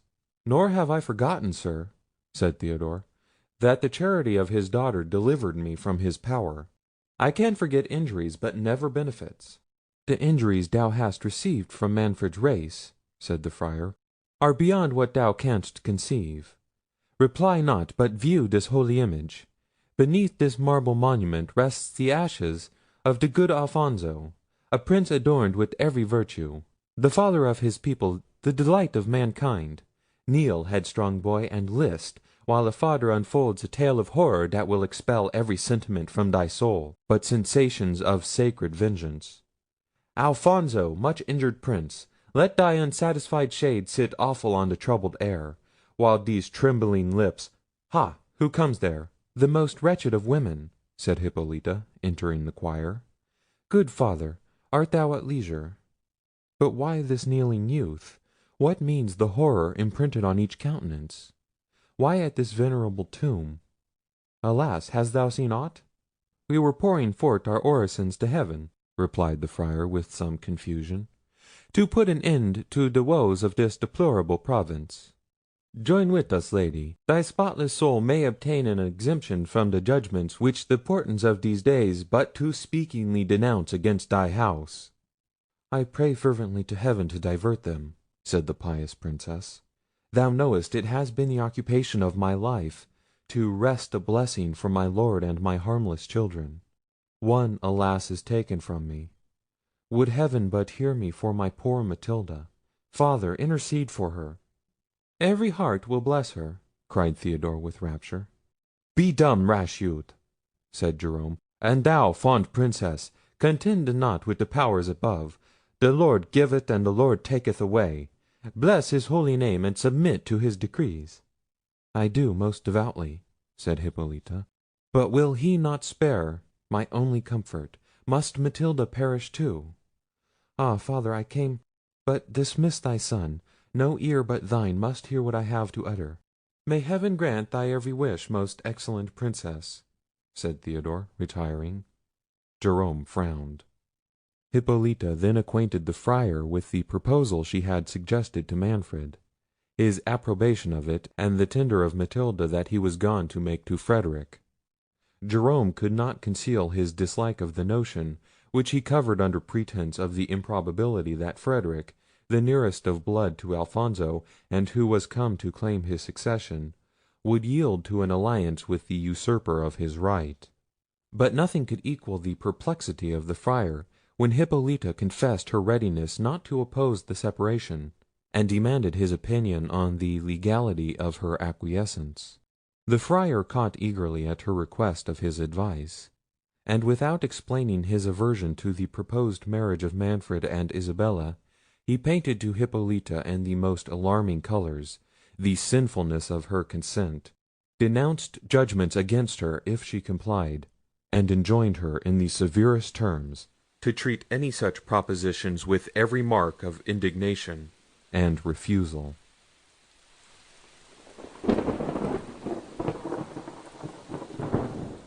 Manfred, in the meantime, had broken his purpose to Frederick, and proposed the double marriage.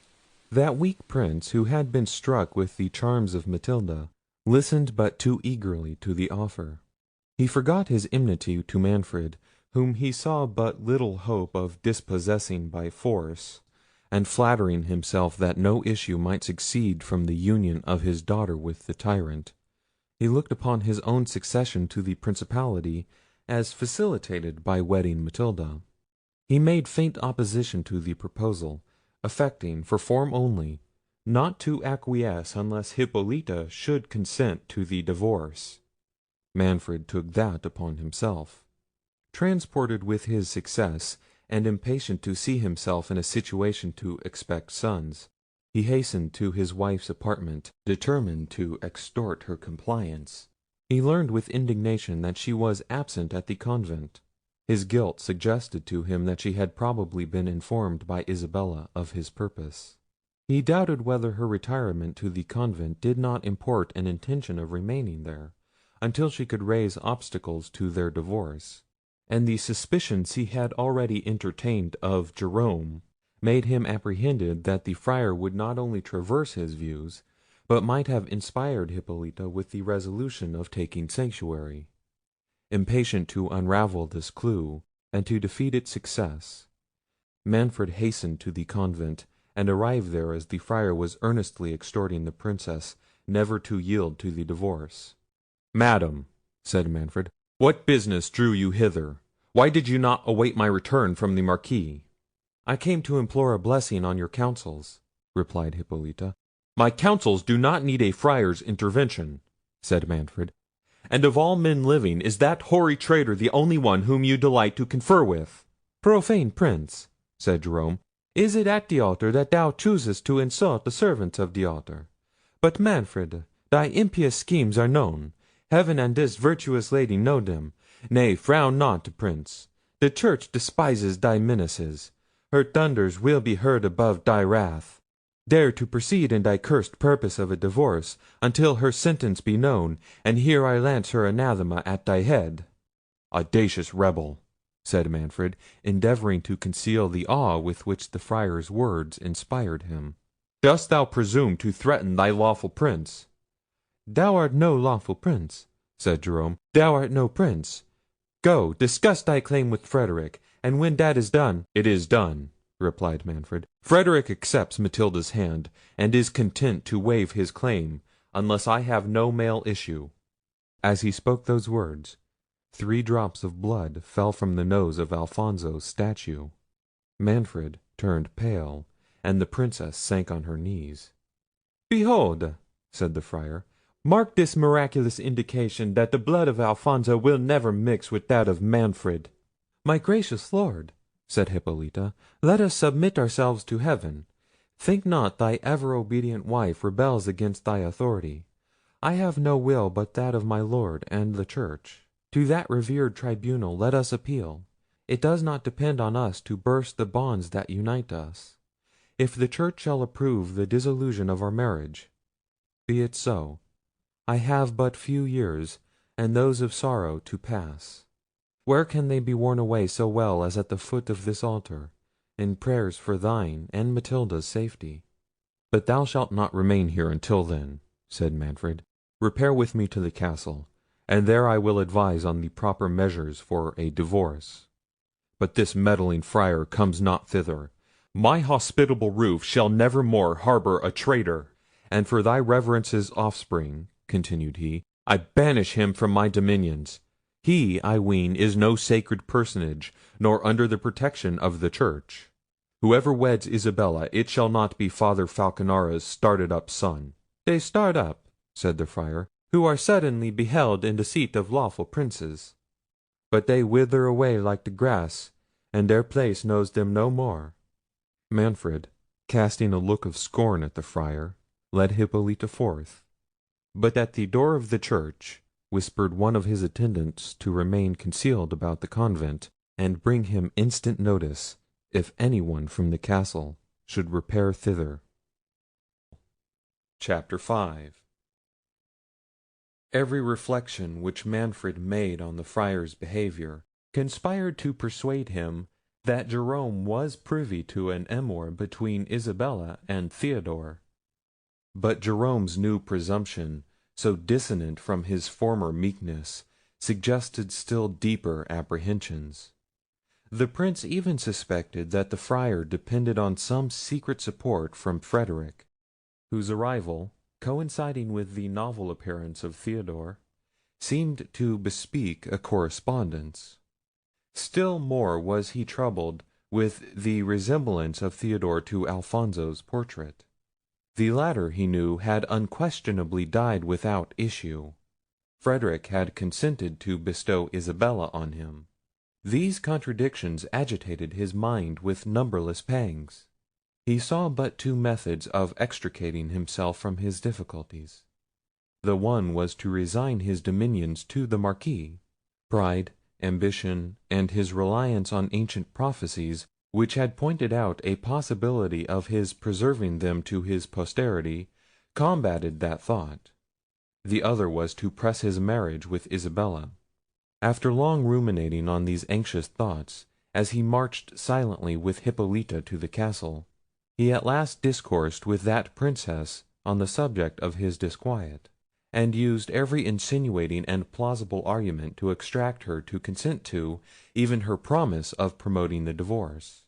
Hippolita needed little persuasion to bend her to his pleasure. She endeavoured to win him over to the measure of resigning his dominions, but finding her exhortations fruitless, she assured him that, as far as her conscience would allow, she would raise no opposition to a separation. Though without better founded scruples than what he yet alleged, she would not engage to be active in demanding it. This compliance, though inadequate, was sufficient to raise Manfred's hopes. He trusted that his power and wealth would easily advance his suit at the court of Rome, whither he resolved to engage Frederick to take a journey on purpose. That prince had discovered so much passion for Matilda, that Manfred hoped to obtain all he wished by holding out or withdrawing his daughter's charms, according as the Marquis should appear more or less disposed to cooperate in his views. Even the absence of Frederick would be a material point gained until he could take further measures for his security. Dismissing Hippolita to her apartment, he repaired to that of the Marquis, but crossing the great hall through which he was to pass, he met Bianca. The damsel, he knew, was in the confidence of both the young ladies. It immediately occurred to him to sift her on the subject of Isabella and Theodore. Calling her aside into the recess of the oriel window of the hall, and soothing her with many fair words and promises, he demanded of her whether she knew aught of the state of Isabella's affections. "I, my lord? No, my lord. Yes, my lord. Poor lady! She is wonderfully alarmed about her father's wounds, but I tell her he will do well. Don't your Highness think so?" "I do not ask you," replied Manfred, "what she thinks about her father, but you are in her secrets. Come, be a good girl and tell me, is there any young man? Ha! you understand me." "Lord bless me! Understand your Highness? No, not I.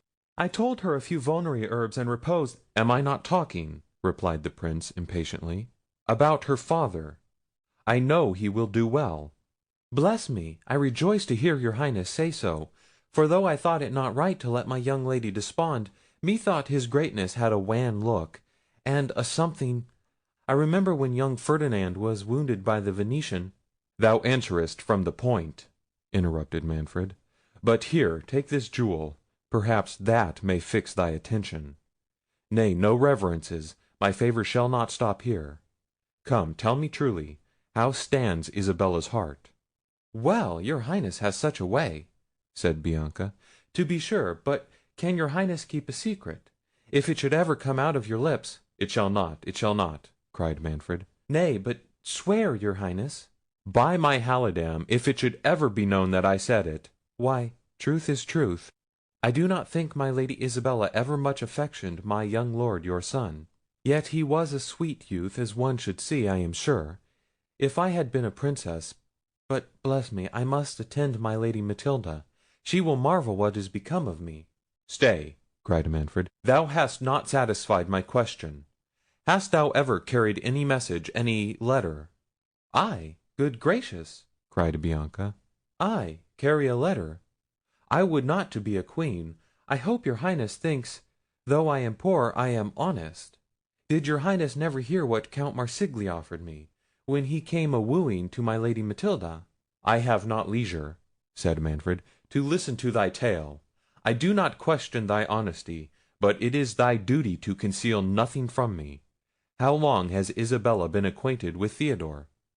"Nay, there is nothing can escape your Highness," said Bianca.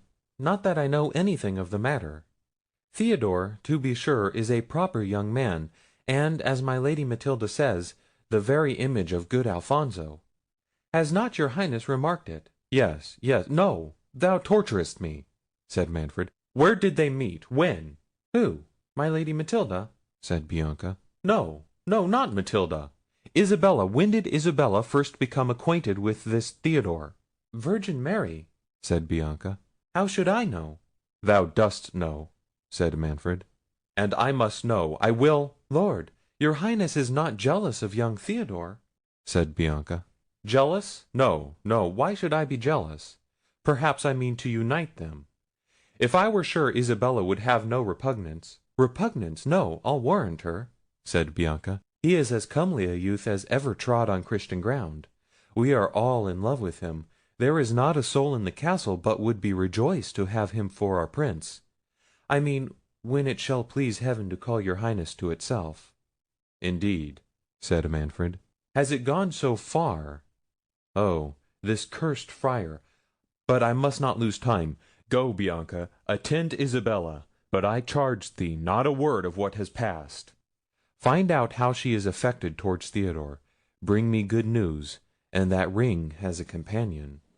Wait at the foot of the winding staircase. I am going to visit the Marquis, and will talk further with thee at my return."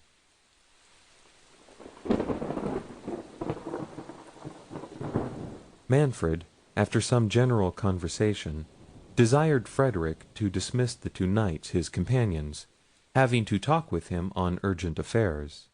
As soon as they were alone, he began in artful guise to sound the Marquis on the subject of Matilda, and finding him disposed to his wish, he let drop hints on the difficulties that would attend the celebration of their marriage, unless— At that instant Bianca burst into the room with a wildness in her look and gestures that spoke the utmost terror.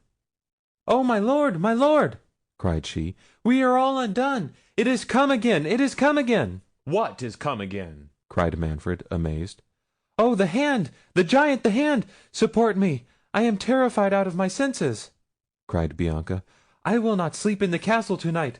Where shall I go? My things may come after me tomorrow. Would I had been content to wed Francisco!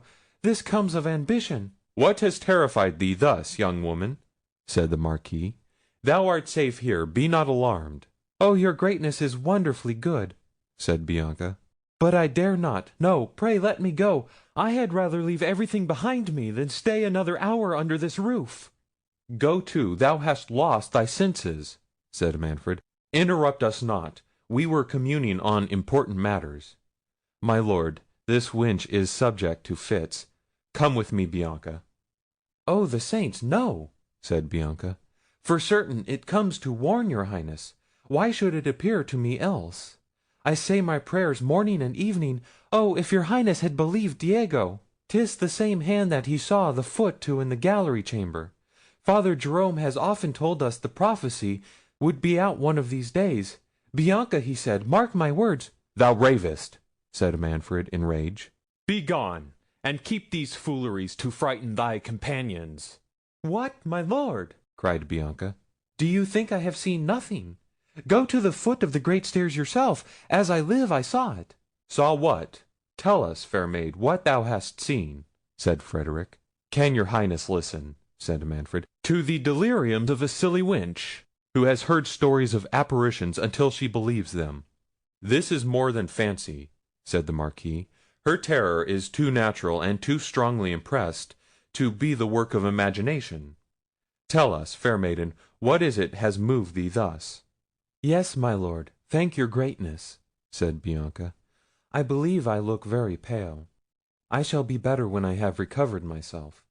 I was going to my Lady Isabella's chamber by his Highness's order." "We do not want the circumstances," interrupted Manfred. "Since his Highness will have it so, proceed, but be brief." "Lord, your Highness thwarts one so," replied Bianca. "I fear my hair.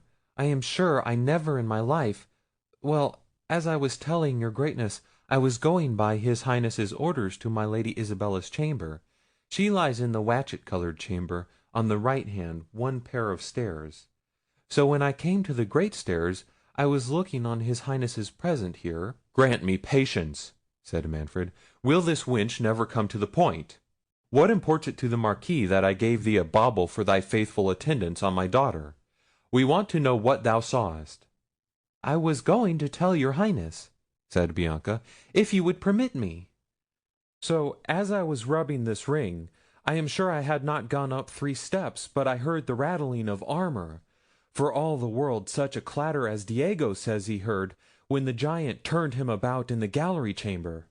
"What giant is this, my lord?" said the Marquis. "Is your castle haunted by giants and goblins?" "Lord, what, has not your greatness heard the story of the giant in the gallery chamber?" cried Bianca. "I marvel his Highness has not told you. Mayhap you do not know there is a prophecy—" "This is trifling intolerable," interrupted Manfred. "Let us dismiss this silly wench, my lord. We have more important affairs to discuss." "By your favour," said Frederick, "there are no trifles. The enormous sabre I was directed to in the woods, yon casque, its fellow, are these visions of this poor maiden's brain." "So Jaquez thinks, may it please your greatness," said Bianca. "He says the moon will not be out without our seeing some strange revolution. For my part, I should not be surprised if it was to happen tomorrow; for as I was saying, when I heard the clattering of armour, I was all in a cold sweat. I looked up, and if your greatness will believe me, I saw upon the uppermost banister of the great stairs a hand in armour as big as big. I thought I should have swooned. I never stopped until I came hither. Would I were well out of this castle. My Lady Matilda told me but yester morning that her Highness Hippolita knows something." "Thou art an insolent," cried Manfred. "Lord Marquis, it much misgives me that this scene is concerted to affront me. Are my own domestics subordinate to spread tales injurious to my honour? Pursue your claim by manly daring, or let us bury our feuds as we proposed by the intermarriage of our children. But trust me, it ill becomes a prince of your bearing to practise on mercenary wenches." "I scorn your imputation," said Frederick. "Until this hour I never set eyes on this damsel. I have given her no jewel. My lord, your conscience, your guilt accuses you. And would you throw the suspicion on me? But keep your daughter, and think no more of Isabella. The judgments already fallen on your house forbid me matching into it." Manfred, alarmed at the resolute tone in which Frederick delivered these words, endeavoured to pacify him. Dismissing Bianca, he made such submissions to the Marquis, and threw in such artful encomiums on Matilda, that Frederick was once more staggered. However, as his passion was of so recent a date, it could not at once surmount the scruples he had conceived. He had gathered enough from Bianca's discourse to persuade him that heaven declared itself against Manfred.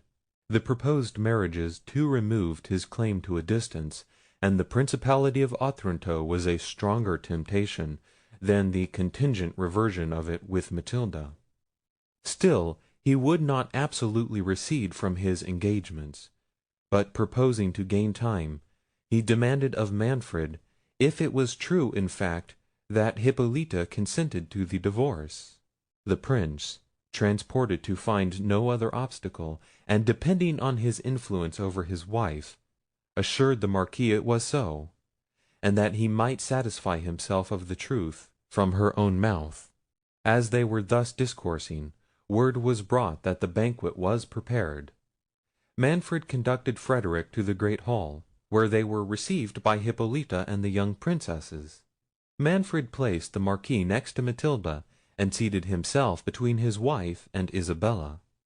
Hippolita comported herself with an easy gravity, but the young ladies were silent and melancholy. Manfred, who was determined to pursue his point with the Marquis in the remainder of the evening, pushed on the feast until it waxed late, affecting unrestrained gaiety, and plying Frederick with repeated goblets of wine.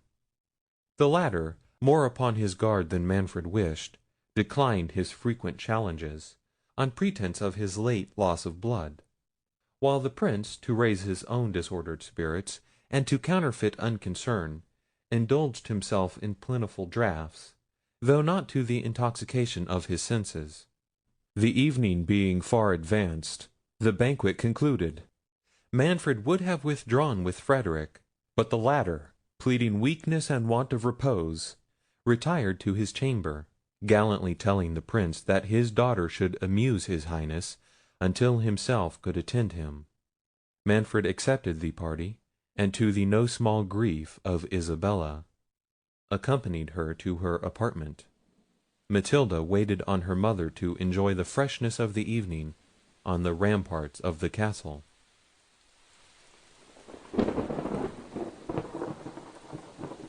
Soon as the company were dispersed their several ways, Frederick, quitting his chamber, inquired if Hippolita was alone, and was told by one of her attendants, who had not noticed her going forth, that at that hour she generally withdrew to her oratory, where he probably would find her. The Marquis, during the repast, had beheld Matilda with increase of passion. He now wished to find Hippolita in the disposition her lord had promised. The portents that had alarmed him were forgotten in his desires. Stealing softly and unobserved to the apartment of Hippolita, he entered it with a resolution to encourage her acquiescence to the divorce, having perceived that Manfred was resolved to make the possession of Isabella an unalterable condition before he would grant Matilda to his wishes. The Marquis was not surprised at the silence that reigned in the Princess's apartment. Concluding her, as he had been advertised, in her oratory, he passed on. The door was ajar, the evening gloomy and overcast. Pushing open the door gently, he saw a person kneeling before the altar. As he approached nearer, it seemed not a woman, but one in a long woollen weed, whose back was toward him. The person seemed absorbed in prayer. The Marquis was about to return, when the figure, rising, stood some moments fixed in meditation, without regarding him. The Marquis, expecting the holy person to come forth, and meaning to excuse his uncivil interruption, said, "Reverend Father, I sought the Lady Hippolita." "Hippolita!" replied a hollow voice. "Camest thou to this castle to seek Hippolita?" And then the figure, turning slowly round, discovered to Frederick the fleshless jaws and empty sockets of a skeleton wrapped in a hermit's cowl. "Angels of grace, protect me!" cried Frederick, recoiling. "Deserve their protection," said the spectre. Frederick, falling on his knees, adjured the phantom to take pity on him. "Dost thou not remember me?" said the apparition. "Remember the wood of Joppa." "Art thou that holy hermit?" cried Frederick, trembling. "Can I do aught for thy eternal peace?" "Wast thou delivered from bondage," said the spectre, "to pursue carnal delights? Hast thou forgotten the buried sabre, and the behest of heaven engraven on it?" "I have not, I have not," said Frederick. "But say, blessed spirit, what is thy errand to me? What remains to be done?" "To forget Matilda," said the apparition, and vanished. Frederick's blood froze in his veins. For some minutes he remained motionless. Then falling prostrate on his face before the altar, he besought the intercession of every saint for pardon. A flood of tears succeeded to this transport, and the image of the beauteous Matilda rushing in spite of him on his thoughts. He lay on the ground in a conflict of penitence and passion. Ere he could recover from this agony of his spirits, the Princess Hippolita, with a taper in her hand, entered the oratory alone. Seeing a man without motion on the floor, she gave a shriek, concluding him dead. Her fright brought Frederick to himself. Rising suddenly, his face bedewed with tears, he would have rushed from her presence. But Hippolita, stopping him, conjured him in the most plaintive accents to explain the cause of his disorder, and by what strange chance she had found him there in that posture. "Ah, virtuous Princess," said the Marquis, penetrated with grief, and stopped. "For the love of heaven, my lord," said Hippolita, "disclose the cause of this transport. What means these doleful sounds, this alarming exclamation on my name? What woes has heaven still in store for the wretched Hippolita? Yet silent! By every pitying angel I adjure thee, noble Prince," continued she, falling at his feet, "to disclose the purport of what lies at thy heart. I see thou feelest for me. Thou feelest the sharp pangs that thou inflictest. Speak, for pity! Does aught thou knowest concern my child?" "I cannot speak," cried Frederick, bursting from her. "Oh, Matilda!" Quitting the Princess thus abruptly, he hastened to his own apartment. At the door of it he was accosted by Manfred, who, flushed by wine and love, had come to seek him, and to propose to waste some hours of the night in music and revelling. Frederick, offended at an invitation so dissonant from the mood of his soul, pushed him rudely aside, and entering his chamber, flung the door intemperately against Manfred, and bolted it inwards.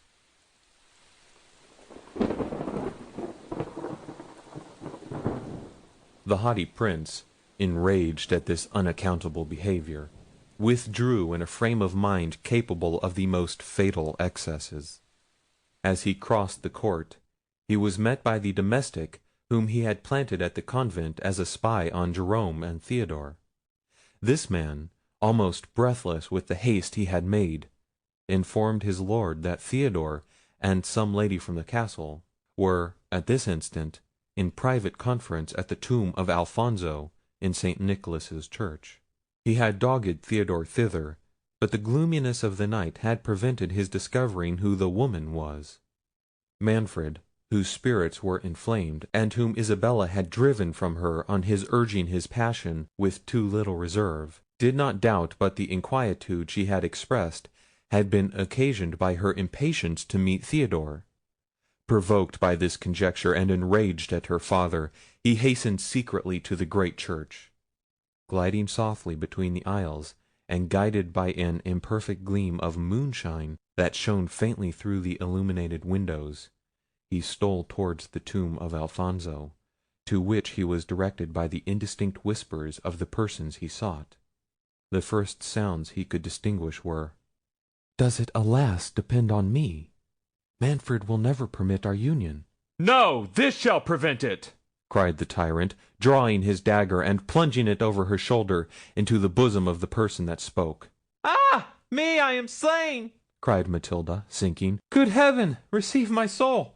"Savage, inhuman monster, what hast thou done?" cried Theodore, rushing on him and wrenching his dagger from him. "Stop, stop thy impious hand!" cried Matilda. "It is my father!" Manfred, waking as from a trance, beat his breast, twisted his hands in his locks, and endeavoured to recover his dagger from Theodore to dispatch himself. Theodore, scarce less distracted, and only mastering the transports of his grief to assist Matilda, had now by his cries drawn some of the monks to his aid, while part of them endeavoured, in concert with the afflicted Theodore, to stop the blood of the dying princess. The rest prevented Manfred from laying violent hands on himself. Matilda, resigning herself patiently to her fate, acknowledged with looks of grateful love the zeal of Theodore. Yet oft as her faintness would permit her speech its way, she begged the assistance to comfort her father. Jerome, by this time, had learnt the fatal news, and reached the church. His looks seemed to reproach Theodore, but turning to Manfred, he said, "Now, tyrant, behold the completion of woe fulfilled on thy impious and devoted head. The blood of Alfonso cried to heaven for vengeance, and heaven has permitted its altar to be polluted by assassination, that thou mightest shed thy own blood at the foot of that prince's sepulchre." "Cruel man," cried Matilda, "to aggravate the woes of a parent! May heaven bless my father, and forgive him, as I do. My lord, my gracious sire, dost thou forgive thy child? Indeed, I came not hither to meet Theodore. I found him praying at this tomb, whither my mother sent me to intercede for thee. For her, dearest father, bless your child, and say you forgive her." "Forgive thee, murderous monster!" cried Manfred. "Can assassins forgive? I took thee for Isabella, but heaven directed my bloody hand to the heart of my child. Oh, Matilda, I cannot utter it. Canst thou forgive the blindness of my rage?" "I can, I do, and may heaven confirm it," said Matilda. "But while I have life to ask it, oh, my mother, what will she feel? Will you comfort her, my lord? Will you not put her away? Indeed, she loves you. Oh, I am faint. Bear me to the castle. Can I live to have her close my eyes?" Theodore and the monks besought her earnestly to suffer herself to be borne into the convent, but her instances were so pressing to be carried to the castle, that placing her on a litter, they conveyed her thither as she requested. Theodore, supporting her head with his arm, and hanging over her in an agony of despairing love, still endeavoured to inspire her with hopes of life. Jerome, on the other side, comforted her with discourses of heaven, and holding a crucifix before her, which she bathed with innocent tears, prepared her for her passage to immortality. Manfred, plunged in the deepest affliction, followed the litter in despair. Ere they reached the castle, Hippolita, informed of the dreadful catastrophe, had flown to meet her murdered child. But when she saw the afflicted procession, the mightiness of her grief deprived her of her senses, and she fell lifeless to the earth in a swoon. Isabella and Frederic, who attended her, were overwhelmed in almost equal sorrow. Matilda alone seemed insensible to her own situation.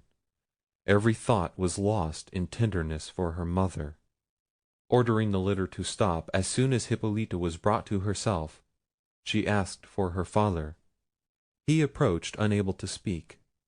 Matilda, seizing his hand and her mother's, locked them in her own, and then clasped them to her heart. Manfred could not support this act of pathetic piety. He dashed himself on the ground, and cursed the day he was born. Isabella, apprehensive that these struggles of passion were more than Matilda could support, took upon herself to order Manfred to be borne to his apartment, while she caused Matilda to be conveyed to the nearest chamber.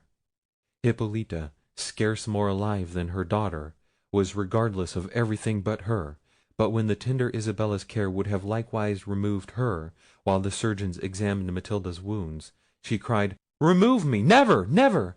I lived but in her, and will expire with her." Matilda raised her eyes at her mother's voice, but closed them again without speaking. Her sinking pulse and damp coldness of her hand soon dispelled all hopes of recovery. Theodore followed the surgeons into the outer chamber, and heard them pronounce the fatal sentence with a transport equal to frenzy. "Since she cannot live mine," cried he, "at least she shall be mine in death. Father, Jerome, will you not join our hands?" cried he to the friar, who, with the Marquis, had accompanied the surgeons. "What means thy distracted rashness?" said Jerome. Is this an hour for marriage?" "It is," cried Theodore. "Alas, there is no other." "Young man, thou art too unadvised," said Frederick. "Dost thou think we are to listen to thy fond transports in this hour of fate? What pretensions hast thou to the Princess?" "Those of a prince," said Theodore, "of the sovereign of Otranto. This reverend man, my father, has informed me who I am." "Thou ravest," said the Marquis. "There is no Prince of Otranto but myself.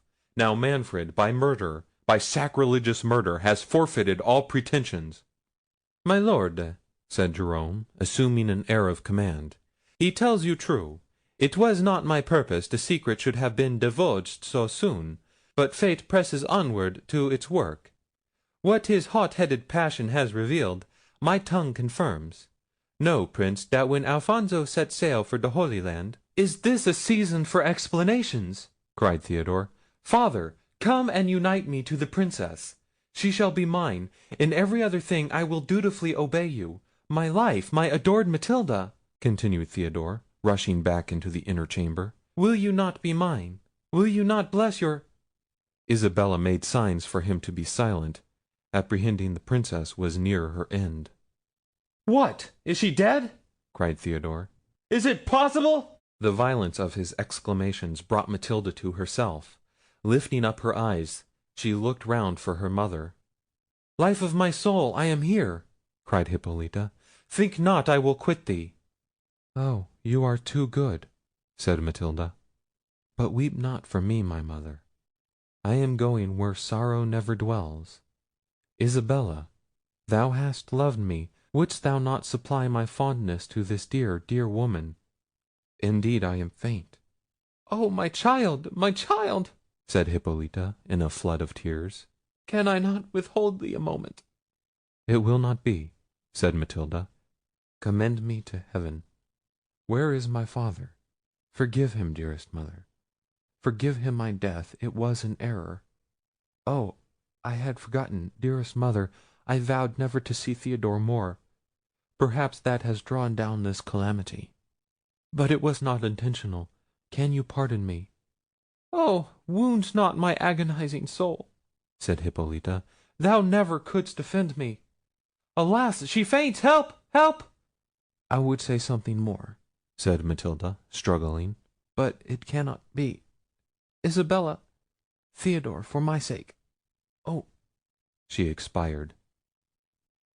Isabella and her women tore Hippolita from the corse, but Theodore threatened destruction to all who attempted to remove him from it.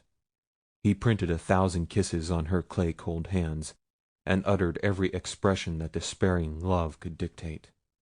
Isabella, in the meantime, was accompanying the afflicted Hippolita to her apartment, but in the middle of the court they were met by Manfred, who, distracted with his own thoughts, and anxious once more to behold his daughter, was advancing to the chamber where she lay. As the moon was now at its height, he read in the countenance of this unhappy company the event he dreaded. "What, is she dead?" cried he in wild confusion. A clap of thunder at that instant shook the castle to its foundations. The earth rocked, and the clank of more than mortal armour was heard behind. Frederick and Jerome thought that the last day was at hand. The latter, forcing Theodore along with them, rushed into the court. The moment Theodore appeared, the walls of the castle behind Manfred were thrown down with a mighty force, and the form of Alfonso, dilated to an immense magnitude, appeared in the centre of the ruins. "Behold in Theodore the true heir of Alfonso," said the vision, and having pronounced those words, accompanied by a clap of thunder, it descended solemnly towards heaven, where the clouds parting asunder, the form of St. Nicholas was seen, and receiving Alfonso's shade, they were soon wrapped from mortal eyes in a blaze of glory. The beholders fell prostrate on their faces, acknowledging the divine will. The first that broke the silence was Hippolita. "My lord," said she to the desponding Manfred, "behold the vanity of human greatness. Conrad is gone, Matilda is no more. In Theodore we view the true Prince of Otranto. By what miracle he is so, I know not.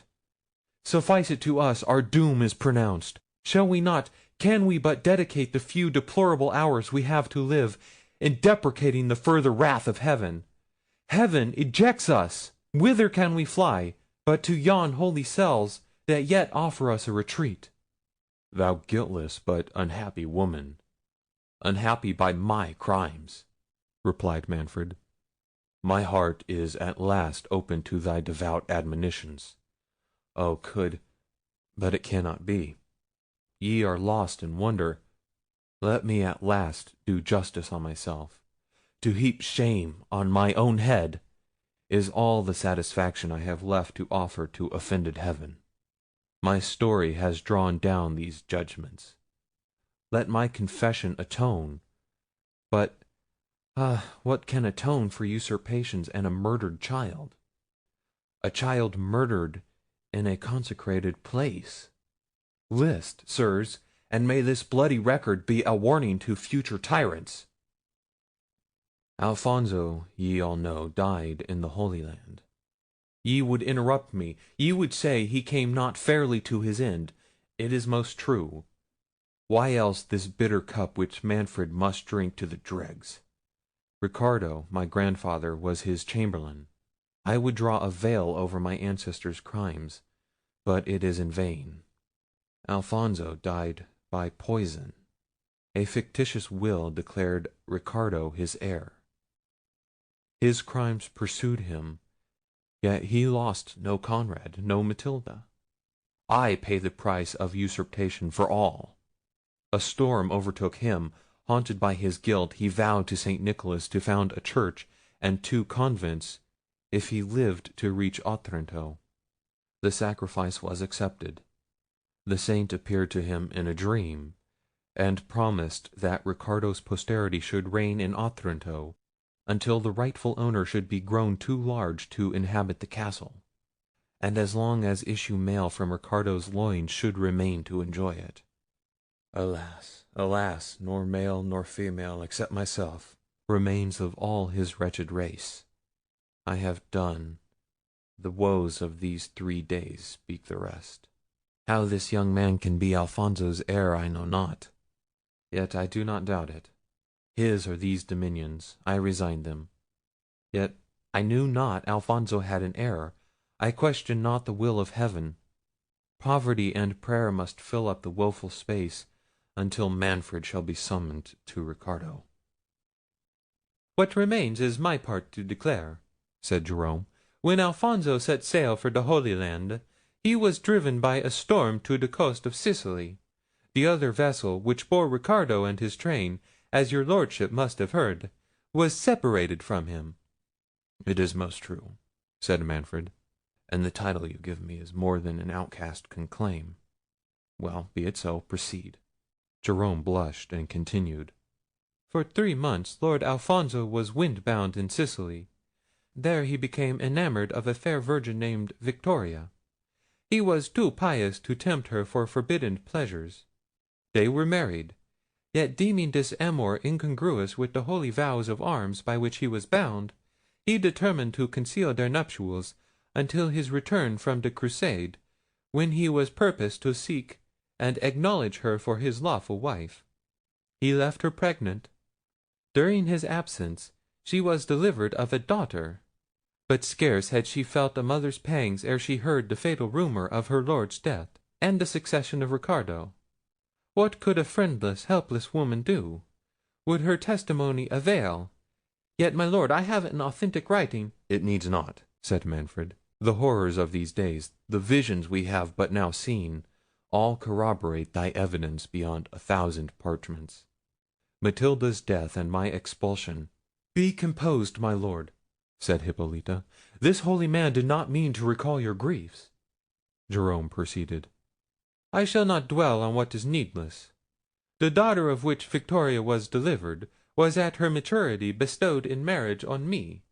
Victoria died, and the secret remained locked in my breast. Theodore's narrative has told the rest. The friar ceased. The disconsolate company retired to the remaining part of the castle. In the morning Manfred signed his abdication of the principality, with the approbation of Hippolita, and each took on them the habit of religion in the neighbouring convents. Frederick offered his daughter to the new prince, which Hippolita's tenderness for Isabella concurred to promote. But Theodore's grief was too fresh to admit the thought of another love, and it was not until after frequent discourses with Isabella of his dear Matilda, that he was persuaded he could know no happiness but in the society of one with whom he could for ever indulge the melancholy that had taken possession of his soul.